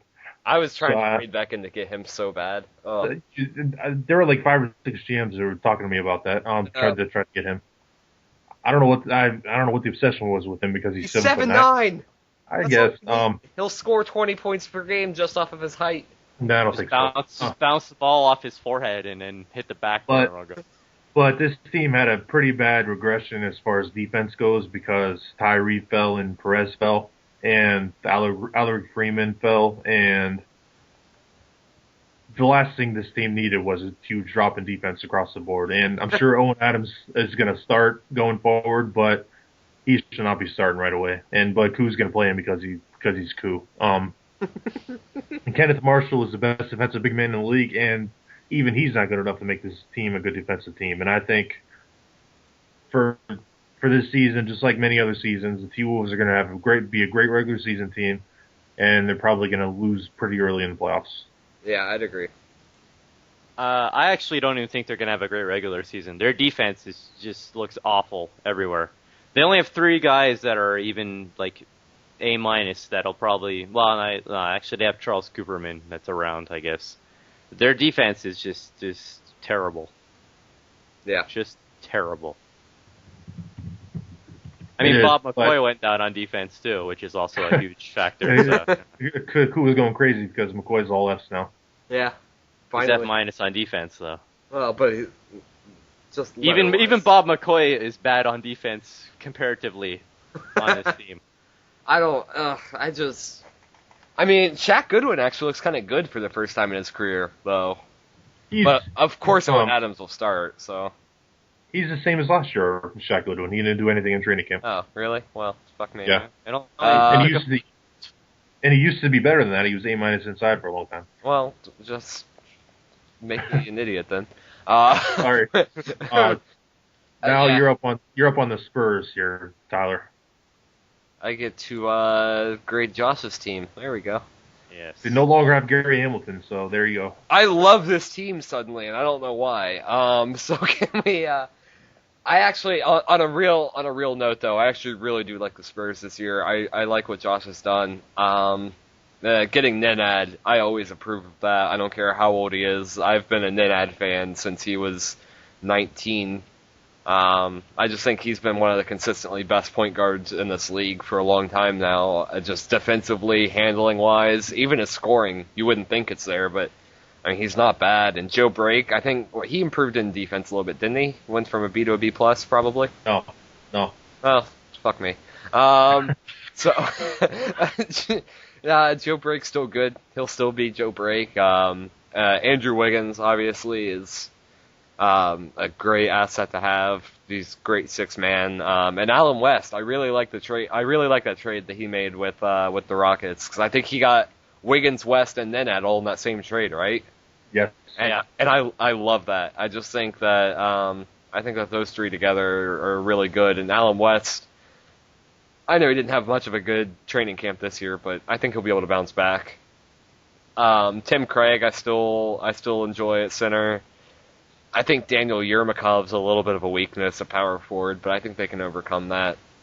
He just had a huge training camp. You're really going to trash him after that? Yeah, I still don't really like him that much. I mean, we'll see. Obviously, he can prove me wrong. I'm not trashing him. I don't think he's a glaring hole. I just think you said he's a weakness. I said he's a little. I said he's a little bit of a weakness in comparison to Wiggins, West, Joe Brake, Nenad, and Tim Craig. I don't see how that's that bad of a thing. Tim Craig sucks. I'll say. I think you hate Russians. What's your problem with Russia, man?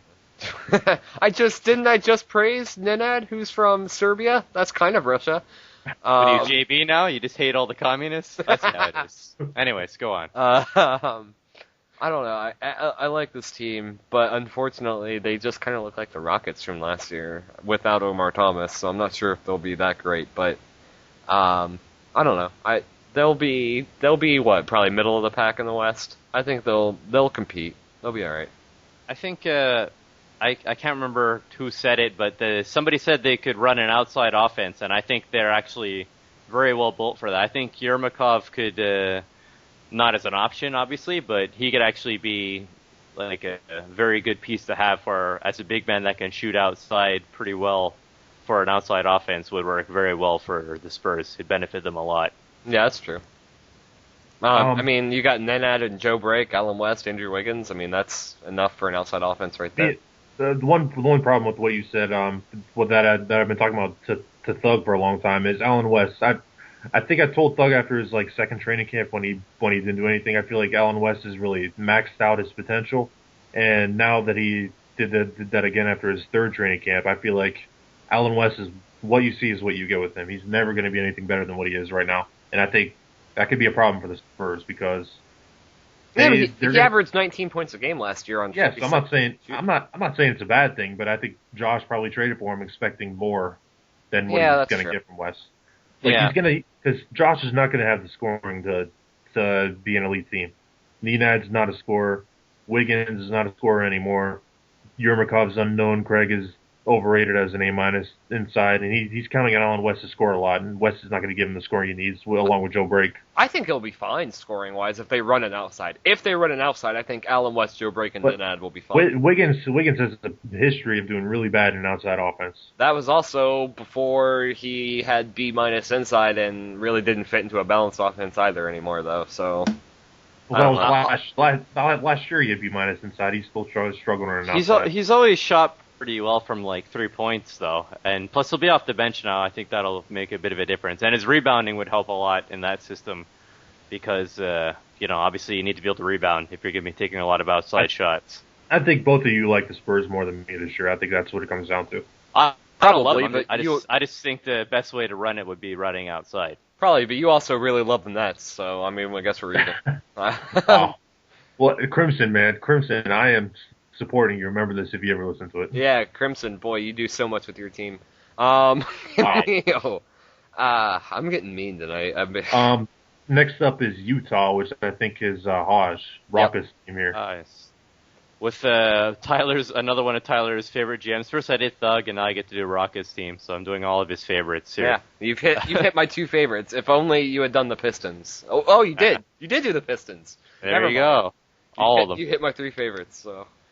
I think this TC. I know Rocket was disappointed in it, and I could see why. I mean, they're all really young, so one bad TC is not time to start freaking out and trading Jason Handy and George Blaster and trading your first for Derek Favors or some insanity, But I think again it's going to be a rough year for the Jazz. They'll probably finish near the bottom since the West is very deep and they're in a very good division for other teams in it. But there are good pieces still. Jason Handy, I think he went up again in TC. Maybe not as big a jump as his first one. But He went down and outside and up in handling. Well, yeah, okay. Well, that's interesting, I suppose. I think as of right now, his young guys didn't improve a lot. And I think George Blaster actually does look like he can score a lot, even though right now he kind of looks like a better scoring Brad Beal. But he's young, so hopefully he'll not be like Brad Beal. Wow, that is a huge insult right there. Huge insult. No, he's a guy that's got good inside and outside, but not as much defense. Or handling, or handling, or rebounding. But he's got a lot of young guys. I would at least give them another year before I'd start really throwing guys around. And obviously Jason Handy's going to be the centerpiece, but this team will probably finish near the bottom of the West. Yeah, I think. No, go ahead, Tyler. I just wanted to add that it's a little bit concerning to me that we just talked about how Ashford had peaked, and now you have Jason Handy, who we're talking about, who is literally a clone of Ashford. They're the same height. They're 6 pounds apart, and their only attribute that's different is Handy is one tick better in rebounding, and they both had stagnant training camps, and they've both kind of disappointed so far. So, but Ashford is 2 years more experienced, so Handy's still got two years to improve. Yeah. But Ashford also had a good. Yeah, I was just gonna say Ashford also had a good second training camp, whereas Handy didn't. So. Yeah, but Handy had such a huge first training camp that it was almost inevitable he's gonna have a crappy second one. Yeah, but he disappointed last year. He shot 42%. I mean, he could always played a lot better than he did as a rookie. Yeah, but Handy could always have made internal progression and that didn't show up in the ratings. You never know yet. I mean, maybe. His rookie season really disappointed me for what his stats looked like. Yeah, I agree, but I think FPV has a thing where rookies, even no matter how good they're rated, they always struggle somewhat. I've noticed that.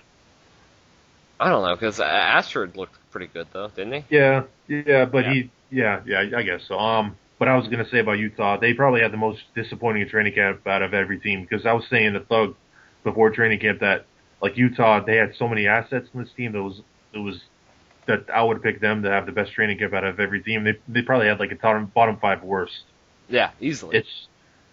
I don't one other than Blazer, one player had a good training camp on this team that is going to work out this year for them. It's just really disappointing. But I feel like next year they're probably going to have a huge training camp to offset this horrible one. Yeah, I definitely wouldn't give up on these guys yet. I just don't. It's not a good sign. Not at all. Yeah. Now the last team in the Midwest, which is Memphis. That's me, I think.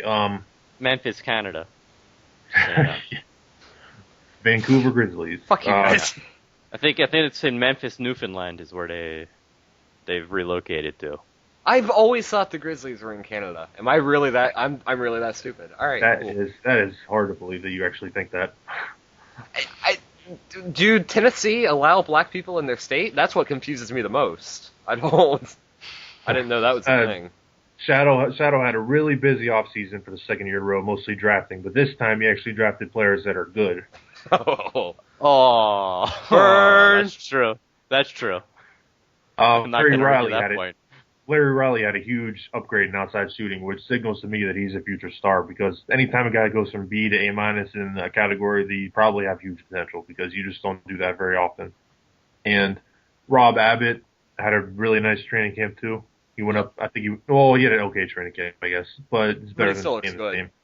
Yes, Keith Koch, he had like a mixed bag one, but he went from B to A- defense too. I feel like he's still going to be the next Tyler Herron at some point. Yeah, I was going to say.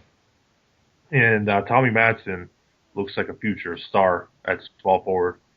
His defense is very promising. He's another guy who went from B to A-, and his scoring balanced out a little more this year. But I think all four of those guys are probably, right now, they're all better than any of the 5 picks he made last year. 5 or 6 picks he made last year. And then he made a very curious signing, two of them really. He gave 3 years guaranteed to both L.J. Rose and Aaron Harrison. Yeah. I like Aaron Harrison, but I mean, 3 years, $30 million for that guy, that makes no sense. And L.J. Rose has seen his better days about 10 years ago. I don't know why he gets 3 years from anybody at this point. But as far as this season goes, Memphis is they're going to be one of the worst teams in the league. I think Shadow realizes that he's way too young still. He has no chance of winning anything this year. He's probably a good candidate to have the worst record and be picking near the top of the draft again. Yeah. I'd agree with all that. I think he kind of did a flip-floppy thing where he wanted to try and compete. That's why he signed Harrison and Rose, and I hope he realizes now that he won't. I mean, Abbott is probably their best center. I don't like Charlie Clayton at all. I don't like Willie Ramos at all. Jose Regan, I don't really like at all. I would just start Rob Abbott from the get-go. Floyd Cerveus or whatever, Curvius or whatever. I think he looks pretty good. I'm not sure if I would start him or Koch. Probably Koch, just see what Koch can do. And Madsen, I completely agree with you. I think Madsen's going to be great. He kind of reminds me of a Wade and Selden type, but with better handling. And Larry Riley, I love too. I think he's going to be a great scorer. Yeah. He might be the next like Tyree Robinson kind of one-way player. Hopefully not that. I mean, you would hope so for the scoring side of being the next Tyree, but hopefully the defense improves. But I mean, this team is so far away from having a good point guard that it almost hurts to look at. Yeah, I mean, Tony Horton won Rookie of the Year last year, but it just kind of reminds me of when Vern Wicks won it, where yes, or Ricky good, Rubio. Yes. Yeah, or Rubio. Yeah, so I don't know. I know some team. Yeah. What was it, Portland? I like Larry Riley a lot. I think he might be the best guy out of this group of guys he drafted. I think he could end up being a better piece than Madsen, because his offense looks like it's just going to be great. I don't know. I like Madsen a lot. I want to add one more thing about Memphis. How bad is Turk Lesnar right now? Oh, he's so bad. And He went down. Mofo, you need to start making some of these junior kids good, because not one of them has worked out. Hey, I do not control what happens in training camp, okay? I just give them the ratings, and whatever happens, okay? Josh Grundy is good. He came from high school. No, I'm No, talking he means- about Junior. the Okay, yeah. kids.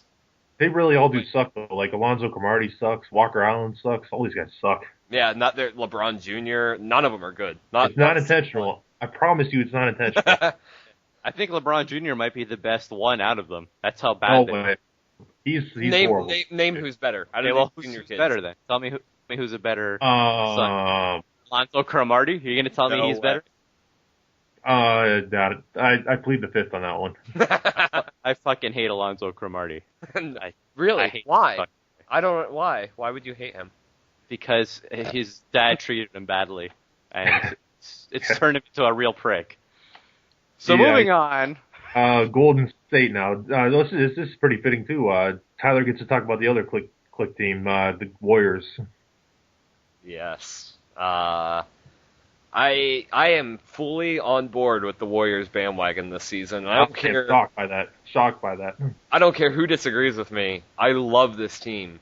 Christopher Lloyd took a huge jump in training camp, and hopefully his handling actually does improve, because if his handling shows any sign of improvement like it does on his attribute sheets, he actually might make for a decent point guard. I love Bill Ross. I think Bill Ross is one of the best, not one of the best, but probably one of the best young shooting guards in the league. I think he's a lot better than Eric Beck, who I know gets overhyped like crazy. And I know Eric Beck had a bad training camp, so it doesn't really apply anymore. But I think a combination of Beck, Ross, and Lloyd was always going to be something that kept them competing. Which, I mean, they only missed the playoff by like a half game last season? No, I think it was a game they Either lost. way, you take that, and now you add the fact that Christopher Lloyd improved, Michael King improved, Sean Wade improved, Andre Hood improved, Dale Green improved. Their whole big men, which was their glaring weakness on this team, got better. Michael King looks like a formidable starter now at center. Sean Wade looks like a formidable starter at power forward. Dale Green looks like a great backup. I think he's giving Andre Hood backup minutes, which isn't a terrible idea, but I think Dale Green's probably a little bit better. Angel Doty's not a horrible backup. I would hate him if he were starting, but I like Angel Doty as a backup small forward and shooting guard probably. And I think Mike Spence is a good backup point guard. And they still have their first next year, not this year, but next year and the year after to work with, which is surprising for Donor because normally he just gets rid of his first immediately. Yeah, it's a good point there. I really love this team. And I know Sean Wade's still young. Michael King's kind of unproven. Ross back. They're still a young team. But I think if Donor sticks with this team's going to be really, really, really good. I love this team. I think the sky's the limit for them as far as potential in the future goes. I think I ranked them 11th in season predictions. The one thing I have to say that I see what you're saying about all this, but what I have to say is I'm taking a wait and see approach to all this. I don't know what they're going to get from Sean Wade. I don't know what they're going to get from Michael King, Christopher Lloyd, Eric Beck. I just have no idea, and I really did not know where to rank them. It wouldn't surprise me if they got like as high as a 5th seed, or if they got like as low as the 11th or 12th. That just wouldn't shock me. I'm just waiting to see what happens. I have no idea. Well, they finished like 9th last year. Yeah, but teams around them got better too. Well, but so did they. So yes, well, it means that's what I'm saying. If they finished anything lower than 10th, that would be a major disappointment in my eyes. I think from 5 to 10 would be where I'd shooting for, with like the 6, 7, 8 range being where I have them at. Yeah, I agree with Mofo where it's hard to rank them, but I think they're leaning more towards being in the playoffs than out of it, because I think their big men probably will improve. I actually like Hood more than Green because of his rebounding, because I don't know, I don't value A- inside. It doesn't blow me away always. I think King and Wade and Hood will provide enough inside scoring that you don't really need to push Green into. So yeah. Well, Beck's alright, I guess. I like Green off the bench more than Hood because his defense is better and he provides more scoring off the bench. He's got better handling, which all their centers are actually not bad handling. All their big men are not bad handling wise, so I think that helps them a lot, especially with Beck and Ross. They're actually a pretty good handling team if Lloyd can get his turnovers under control. All right, moving on to the defending West champions, the surprising West champions to everyone but me, I think. Haj, what do you have to say about these defending West champions, the Clippers? Once again, Hartman stayed the course, as it were, with his team, and it's been sort of mixed results. I think Tony Ross is kind of disappointment because he hasn't really done much to get better. His defense is still sort of iffy, but they added Javier Carlin, which was a great pickup for an MLE. Which that was a little bit of a controversy there. It's a little bit of shade on that.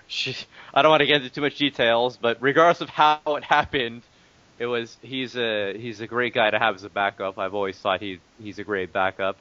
Sun Ma, he's obviously proven what he can do. So is Yaneko.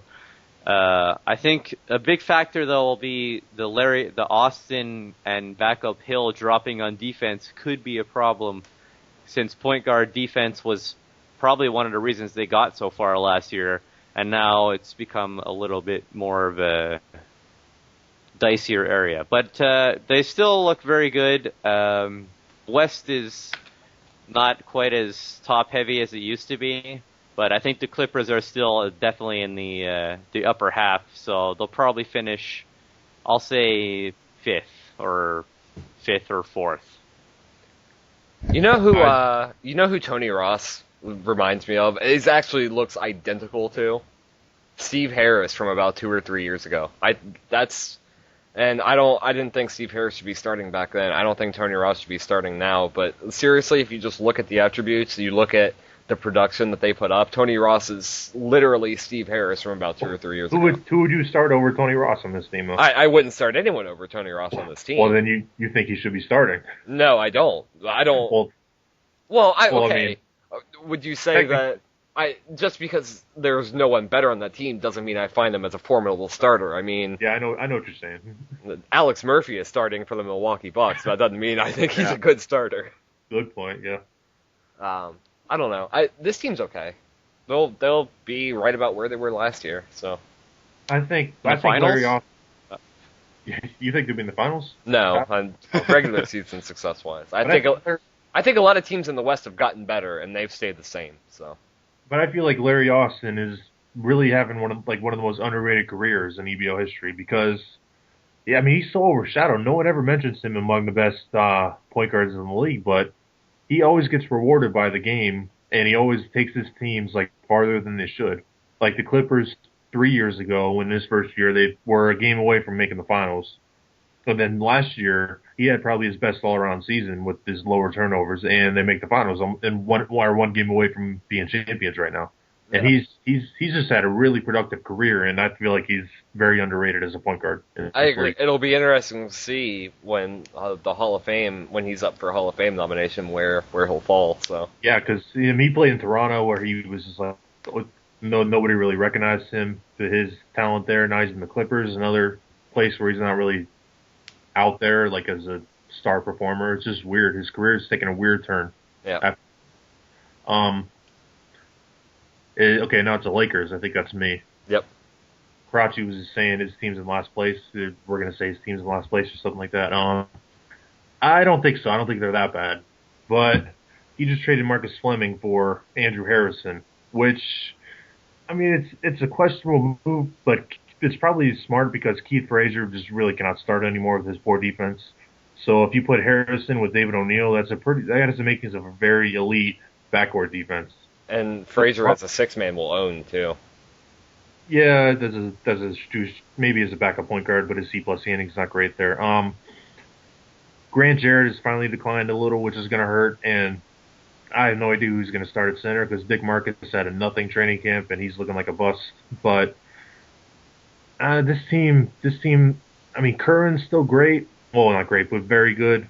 David O'Neal's still one of my favorite players. He really picked it up when Curran got there last year, and I mean, Harrison's a really good third player next to these guys because he never has to score. He's just a great handler and defender to put next to those two. So I think that was it's going to end up being a pretty wise move. But yeah, their big men, I just think, are not going to give them enough to make the playoffs. I think they're going to fall a couple spots short probably. I have them as 8Z right now, so I actually have them being in. But I think trading Fleming is probably going to make him miss the playoffs because unless they get somebody better to replace Edgar Sutherland, who's not a good enough starter anymore.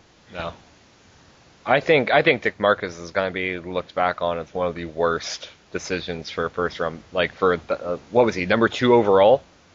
I think number 3. Number 3, yeah, but that's going to be one of the worst picks in EBL history, I think. Yeah, it's not at that point he could have used the small forward. He could have had Josh Handy or Jason Handy or whoever it was. Yeah. And I'm not a particular fan of Jason Handy, but holy shit is he better than Dick Marcus, so. Yes. Yeah. I don't know. Nothing else to add on the Lakers? I really don't. I mean, well, let's look at the guys who were picked after Dick Marcus. The next 3 were Jason Handy, Sam Legg, and Felix Mealy. I mean, Yeah, they're all probably better already. Yeah. Any one even of those Felix, guys. Even Felix Mealy is a better center already than Dick Marcus. So. Right. I don't know. They really messed up with that pick. But He's got a ton of hate already for that pick. I don't really want to pile on, but Yeah. it was a bad decision. I think we can just leave it at that. Yeah, I won't pile on because I want I to actually post something in an article section that Karachi doesn't complain about. So, yeah. on a real level, though, I don't hate the Lakers. I think they'll be a borderline playoff team. And I think the Fleming move is a little bit controversial because they don't have a good big man to replace him. But I like what they were going for with replacing Frazier as a starter. So props to you, Karachi, for trying. Yeah. It's just too bad Frazier can't really play point guard because then he'd be very good off the bench. Well, you could, but I don't know. I wouldn't. But they have James Alaker as their backup point guard. He'll probably still play backup point guard. Frazier will. He's probably better than James Alcocer. The king of dunks. The king of dunks. The kings of justice. Yeah. He played great last year. Anyways, I'm not going to get on my James Alcocer bandwagon. Up next. But he's had 3 very solid years in a row. Shut up, Hodge. Next, we've got the Phoenix Suns, right? The very underachieving Phoenix Suns from a year ago. Tyler's up on this one. And I think they're going to underachieve again. I don't... Well, can they really underachieve if their expectations are already low? Yeah, because I don't know. I've heard a lot of people saying it because I've tried to shop around the Suns pick, which I have. And pretty much everyone who I've talked to says they don't think there's any way the Suns are going to be a lotto team this year, which I think is crazy since they were last year. But Henry Moore took a big step up into looking like the next Nenad, which I'm always a fan of. I think he's going to be the next great defensive handling style point guard, and if you run an outside offense with him, I think he'll be able to score just fine too. I'm a big fan of Henry Moore, and he's got the size to, unlike some of the other point guards that run that style, he's actually got a good size to him too. So I think he'll be fine there. Ross Falk, I'm never sure how I feel about Ross Falk. It seems like all the teams that he's on just don't do that well, kind of like an Adonis Thomas type player. But I mean, he's a great defender. I can't knock him on that one. It's just something about him seems a little bit off. I have no idea what the Suns are doing at small forward. I guess Wayne Blackshear will probably start. Yeah, probably. And that's just not a good thing. Their defense will be good, obviously, but Blackshear is way past his prime. And their power forward situation, Bill Luck, I guess, will start again. And I know everyone's on the Bill Luck bandwagon, but I'm not a big fan of him. And Ryan Brunn, of course, will be their center. I know he had that ridiculous start to last season. What happened? Did they start moving him around again? Yeah, he shifted from shooting. He played small forward too. He played small forward at points too. I don't think so. I think he played center all year. Well, you can ask Jerry, but I'm pretty sure he moved around. That's why his rebounding fluctuated and his scoring changed. I will ask Jerry right now. Yeah, because I'm kind of a Hodge. I remember seeing him at small forward because Bill Luck was at center again, where his defense actually goes up, and then at small forward, and then they were starting Charles Bond at power forward, and they were bouncing around in combinations of that. Anyway, but I think as I hadn't finished up. I was just gonna say, it's not just because I'm trying to shop their pick around. I actually don't think the Suns are going to be a playoff team this year. They might. I mean, I'm not saying they are 100% for sure not making the playoffs. They're going to be a very borderline team this year. It's going to depend a lot on how much Henry Moore has progressed, how much Blackshear has declined from being starting caliber, and what Brunn does at center. So we'll see. I don't know. I feel like Wayne Blackshear. Oh, go ahead, Josh. I forgot you were waiting. I disagree. I really like their defense a lot, and I think if Ryan Brunn plays the whole year at center, obviously he's not going to score like the 27 points a game or retarded numbers he had in the first sim, but I think he could easily be a 20-12 guy in an outside offense. I think if you put in a guy like Bill Luck and then a guy like Charles Bond off the bench, I mean, they have a lot of great rebounding from their big men. Wayne Blackshear doesn't need to be a go-to guy if you have Ryan Brunn as a third option, and then just put the ball in Moore and Falk's hands. They're both great handlers. And I think this team in an outside offense, they're not going to they're not going to finish win the division or anything, but they'll be a very tricky team to deal with in the postseason, and I think they'll probably be a low seed. Okay, first of all, I asked Jerry about Brunn, and you were right, Hodge. Jerry said he played 1 or 2 sims inside small forward, so there you go. Second, I think Blaine Blackshear is at the point where him starting is a huge hindrance because his numbers keep falling year after year after year. I think he was down to like 13 points a game last year, and I think he was an option at some point too. I might be wrong on that. He has declined a lot. He's lost a lot of his talent. But I feel like they're going to make their progression from last year because of Henry Moore. He's become a lot like Nenad used to be, and he could become like probably a 17 to 19 guy and with 10 to 11 assists, and that is with low turnovers, and that is huge for point guards. So I feel like they're going to come back into playoff contention. I'm just not sure they'll have enough to get over the top and make it in. Yeah, I'm about with Mopo. That sounds about right to me. Okay, well, I'm a Jerry Mark, so that's why I'm going to. Makes sense. Okay, now we're down to the final 3 here, and Hodge has got his last team, which is Portland. Yes. Portland. Portland. I know their TC was kind of weird with Yoder and Bonds. I mean, obviously, it makes sense to put Bonds back at point guard where he's always better anyways. Yoder, I think you could put him at shooting guard or small forward or point guard, and he'll be good at all of them. So switching those two shouldn't be much of an issue, as some people are making it out to be. Brad Key pretty much seems like, I don't know. I mean, I guess it is only his 3rd year, but he seems like he's getting very settled into what he can do, which is not bad, but it's just not as good as you would like. Chris Brown had a good TC. He's always been sort of an underrated defensive presence, and his rebounding actually went up a lot last year. He got 1 extra rebound a game, which helps. But I think the key, like as it's been for a while, will be if Tom Cabrera can finally not be garbage for them at the center position. Very well said. Because this guy, he can't even get 10 rebounds a game, and that's just terrible. It's just terrible. It's not good. I think the bench is good. I think I like Anthony Bennett. He had a big TC. D'Lo looks very strong as a backup at any number of positions. You could put him at all 3 spots. Or you could put him at the combo guard and put Bennett at power forward and small forward. But their centers are, I mean, I would seriously consider starting Marco Grunwald ahead of Tom Cabrera. If Cabrera doesn't perform good, like after maybe even just the first sim, I'd be benching him instantly, putting in Marco. I'd consider moving Chris Brown up to center and having Bennett start at power forward. Yeah, whatever it takes. Like Cabrera, I'd have him on a very, very short leash. Yeah. Well, Hodge, you are not going to be labeled a hater by JB because anytime I say anything bad about Tom Cabrera or Brad Key, he like IMs me and says, "What the hell's your problem?" Basically. He is so sensitive with those two. Why are you speaking bad things about my shitty players I overrate? Yeah. I drafted this guy, so he will be good. Yeah, I mean, I can imagine saying something about Frank Murphy at this point, even though it's horrible. He'll still defend him because he drafted him. Oh, Frank Murphy's the worst, and Brad Key is not great, and Tom Cabrera blows ass. I don't understand. I think Brad Key. I was telling JB that Key hadn't done anything in any training camp so far, and this year he had a huge training camp, so I'm going to give him credit. He had a good one. I wouldn't say huge. Yeah, he went up in 3 things, and he went down in rebounding. He went up in 3 and up and down in 1.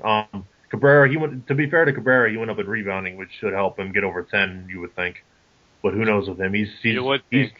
He's a lot like Fab Melo, like a new version of Fab Melo. Yeah, I'd agree with that. Yeah, that's why he's on a short leash in my mind. Bonds and Yoder going down is such a blow to this team, I feel like. Yeah. I mean, he spent the past 2 seasons flipping Yoder from point guard to small forward and Bonds from shooting guard to point guard. He needs to settle on something, just go forward with it and not look back. I'd agree. Yeah. Well, I would have Bonds at point guard the whole time. I mean, it's just Yoder's best work. Yoder's a terrible shooting guard and small forward, though. Yeah, Yoder's so bad at small forward. He's so good awful. At point guard. I mean, it's not so much because I agree Bonds is better at point guard, but yes. Bonds doesn't tank at shooting guard and small forward like Yoder does. Tyler's right. I mean, Yoder is just so bad. Yeah, they're a better team with Yoder at point guard and Bonds at shooting guard than Bonds at point guard and Yoder at small forward. Yeah. But who's on first? Nah. Anyways. All right, so now we're on the Kings, which is me. Well, Tyler obviously blew up you blew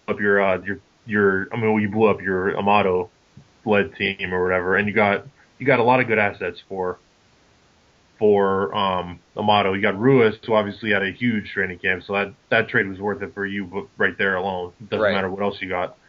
But you got Chow, who went up a little bit in training camp. I still like his future. I think he could be a promising player in the future. You made a great signing in Ramon Wright, who had a nice training camp. And then I think you just traded Jeff Gregg, right? You traded Gregg for 2 firsts. Tussing and 2 firsts, yeah.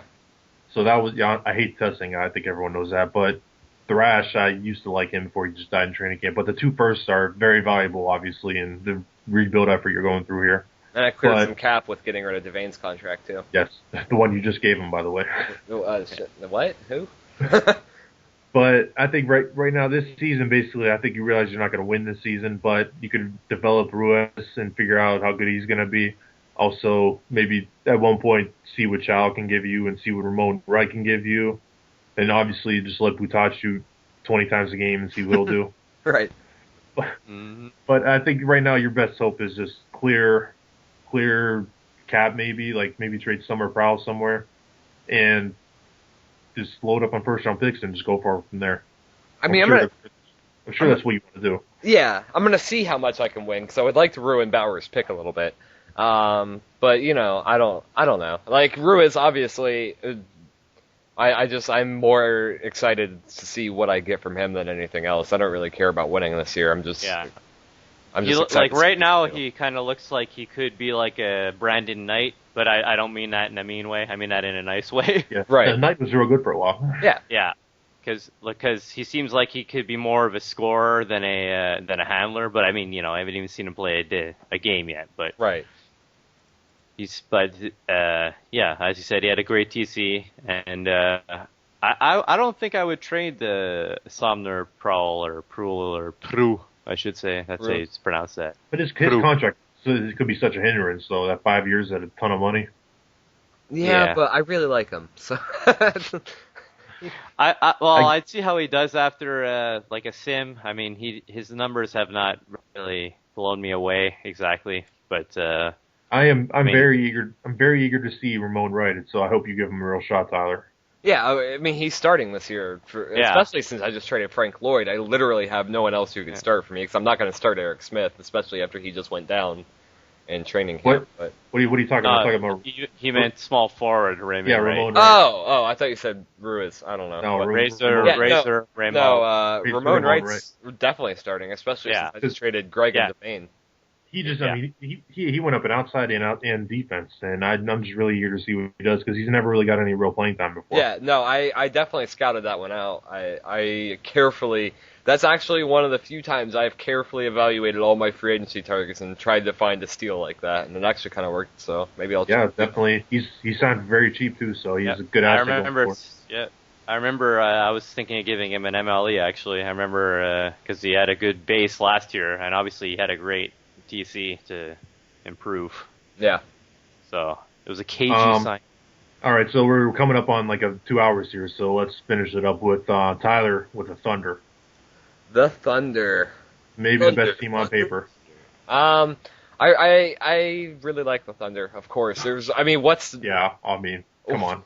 What's not to like about this team? And they had what would you say? Probably one of the best training camps. Yeah, it's up there. I mean, Van Gilder went up. Anthony Jones went up. No, he went down. Oh, did he? And what? Yeah, he's the only one who went down, Jones. I thought he at least went up and I think went down. He went down and inside. That's it. Did he? Hold on. The backup site's not really working right now. I thought he was at A- defense last year. I was wrong. Anyway, but Anthony Jones, is obviously still going to be great despite going down 1 and inside. Chris Willis, though, made up for that by going up 1 and inside, and now he looks ridiculous. Benjamin Gonzalez took a huge leap, and now he looks like a star all of a sudden. And I still really like Torgerson, even though he's really not gotten much playing time. I've always liked him. I've been trying to trade for him for the last few seasons, and Baldwin has shut me down. So, I don't really see. I mean, I guess you could complain about their bench a little bit. They're probably their best bench piece at small forward to point guard is Jimmy Guerrero, who's a turnover just nightmare. He's like the new school Eric Bledsoe. Yes. And then power forward, they have Maverick Morgan, who's, I mean, he made a capable starter last year, so he should make a decent bench piece this year. I think they'll be fine there. And then they have Henry Luna, who we all know sucks. So No. Yeah, he's terrible. Terrible Henry Luna. That's his nickname. No. More like He didn't even shoot over 90% on his free throws last he's year. fallen off a little bit, but he's still the He's man. done like Thanksgiving dinner. more like Henry. He's still a better free throw shooter than almost everyone in the league, so.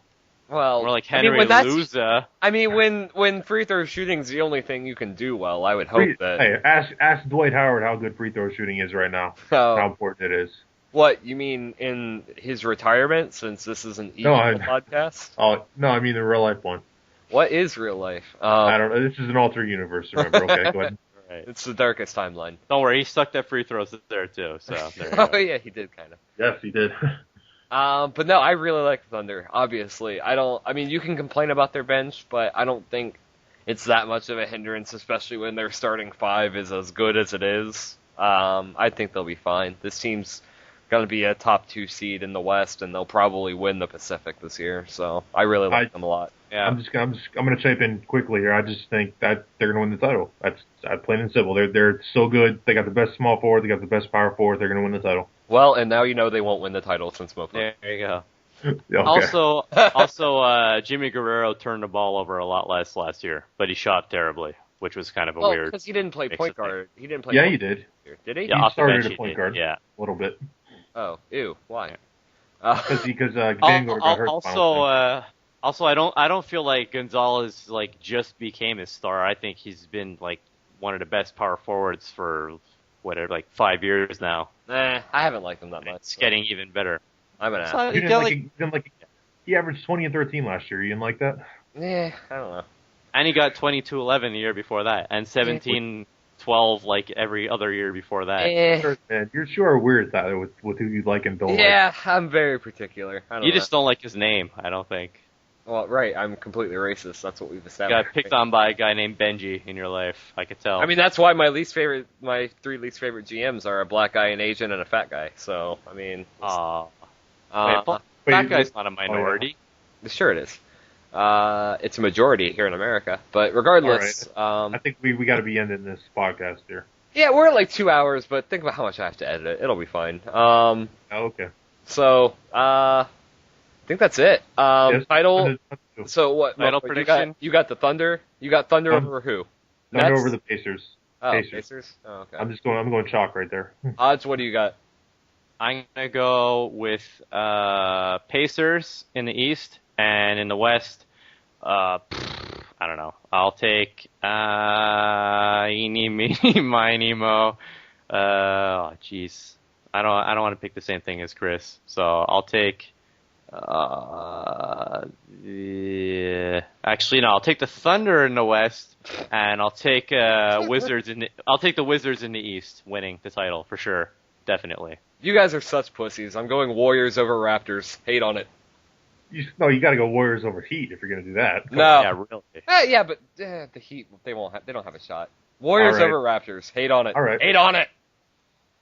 I'm not gonna hate on that. I almost actually picked the Warriors. I'm talking I was about deep down. about everybody else. So All right, right, let's end this shit because no one's yes. gonna listen to this crap for this long. So I think the loyal people will. well, yeah, the few who always do. This is the best part of the whole podcast. Raider guy, this one is for you because I know you listen to the end. So Yes, Raider guy's the man. That- He's my favorite and, GM. and Dub. I gotta mention Dub. I was supposed to Yeah. mention him every 5 minutes, and I don't think I brought his name up once until just now. I'll just I'll splice in clips. Yeah, let me just 5 minutes. Dub. Okay, right, just got put it. that in intermittently. All right, good. All right. All right. So long. This was fun, and Maybe, hopefully we'll do more than one during the season. Maybe sometime during. And go Nets. And Brad Key sucks. So fuck Brad Key. All right, bye guys. Tom Carrera's garbage. Bye.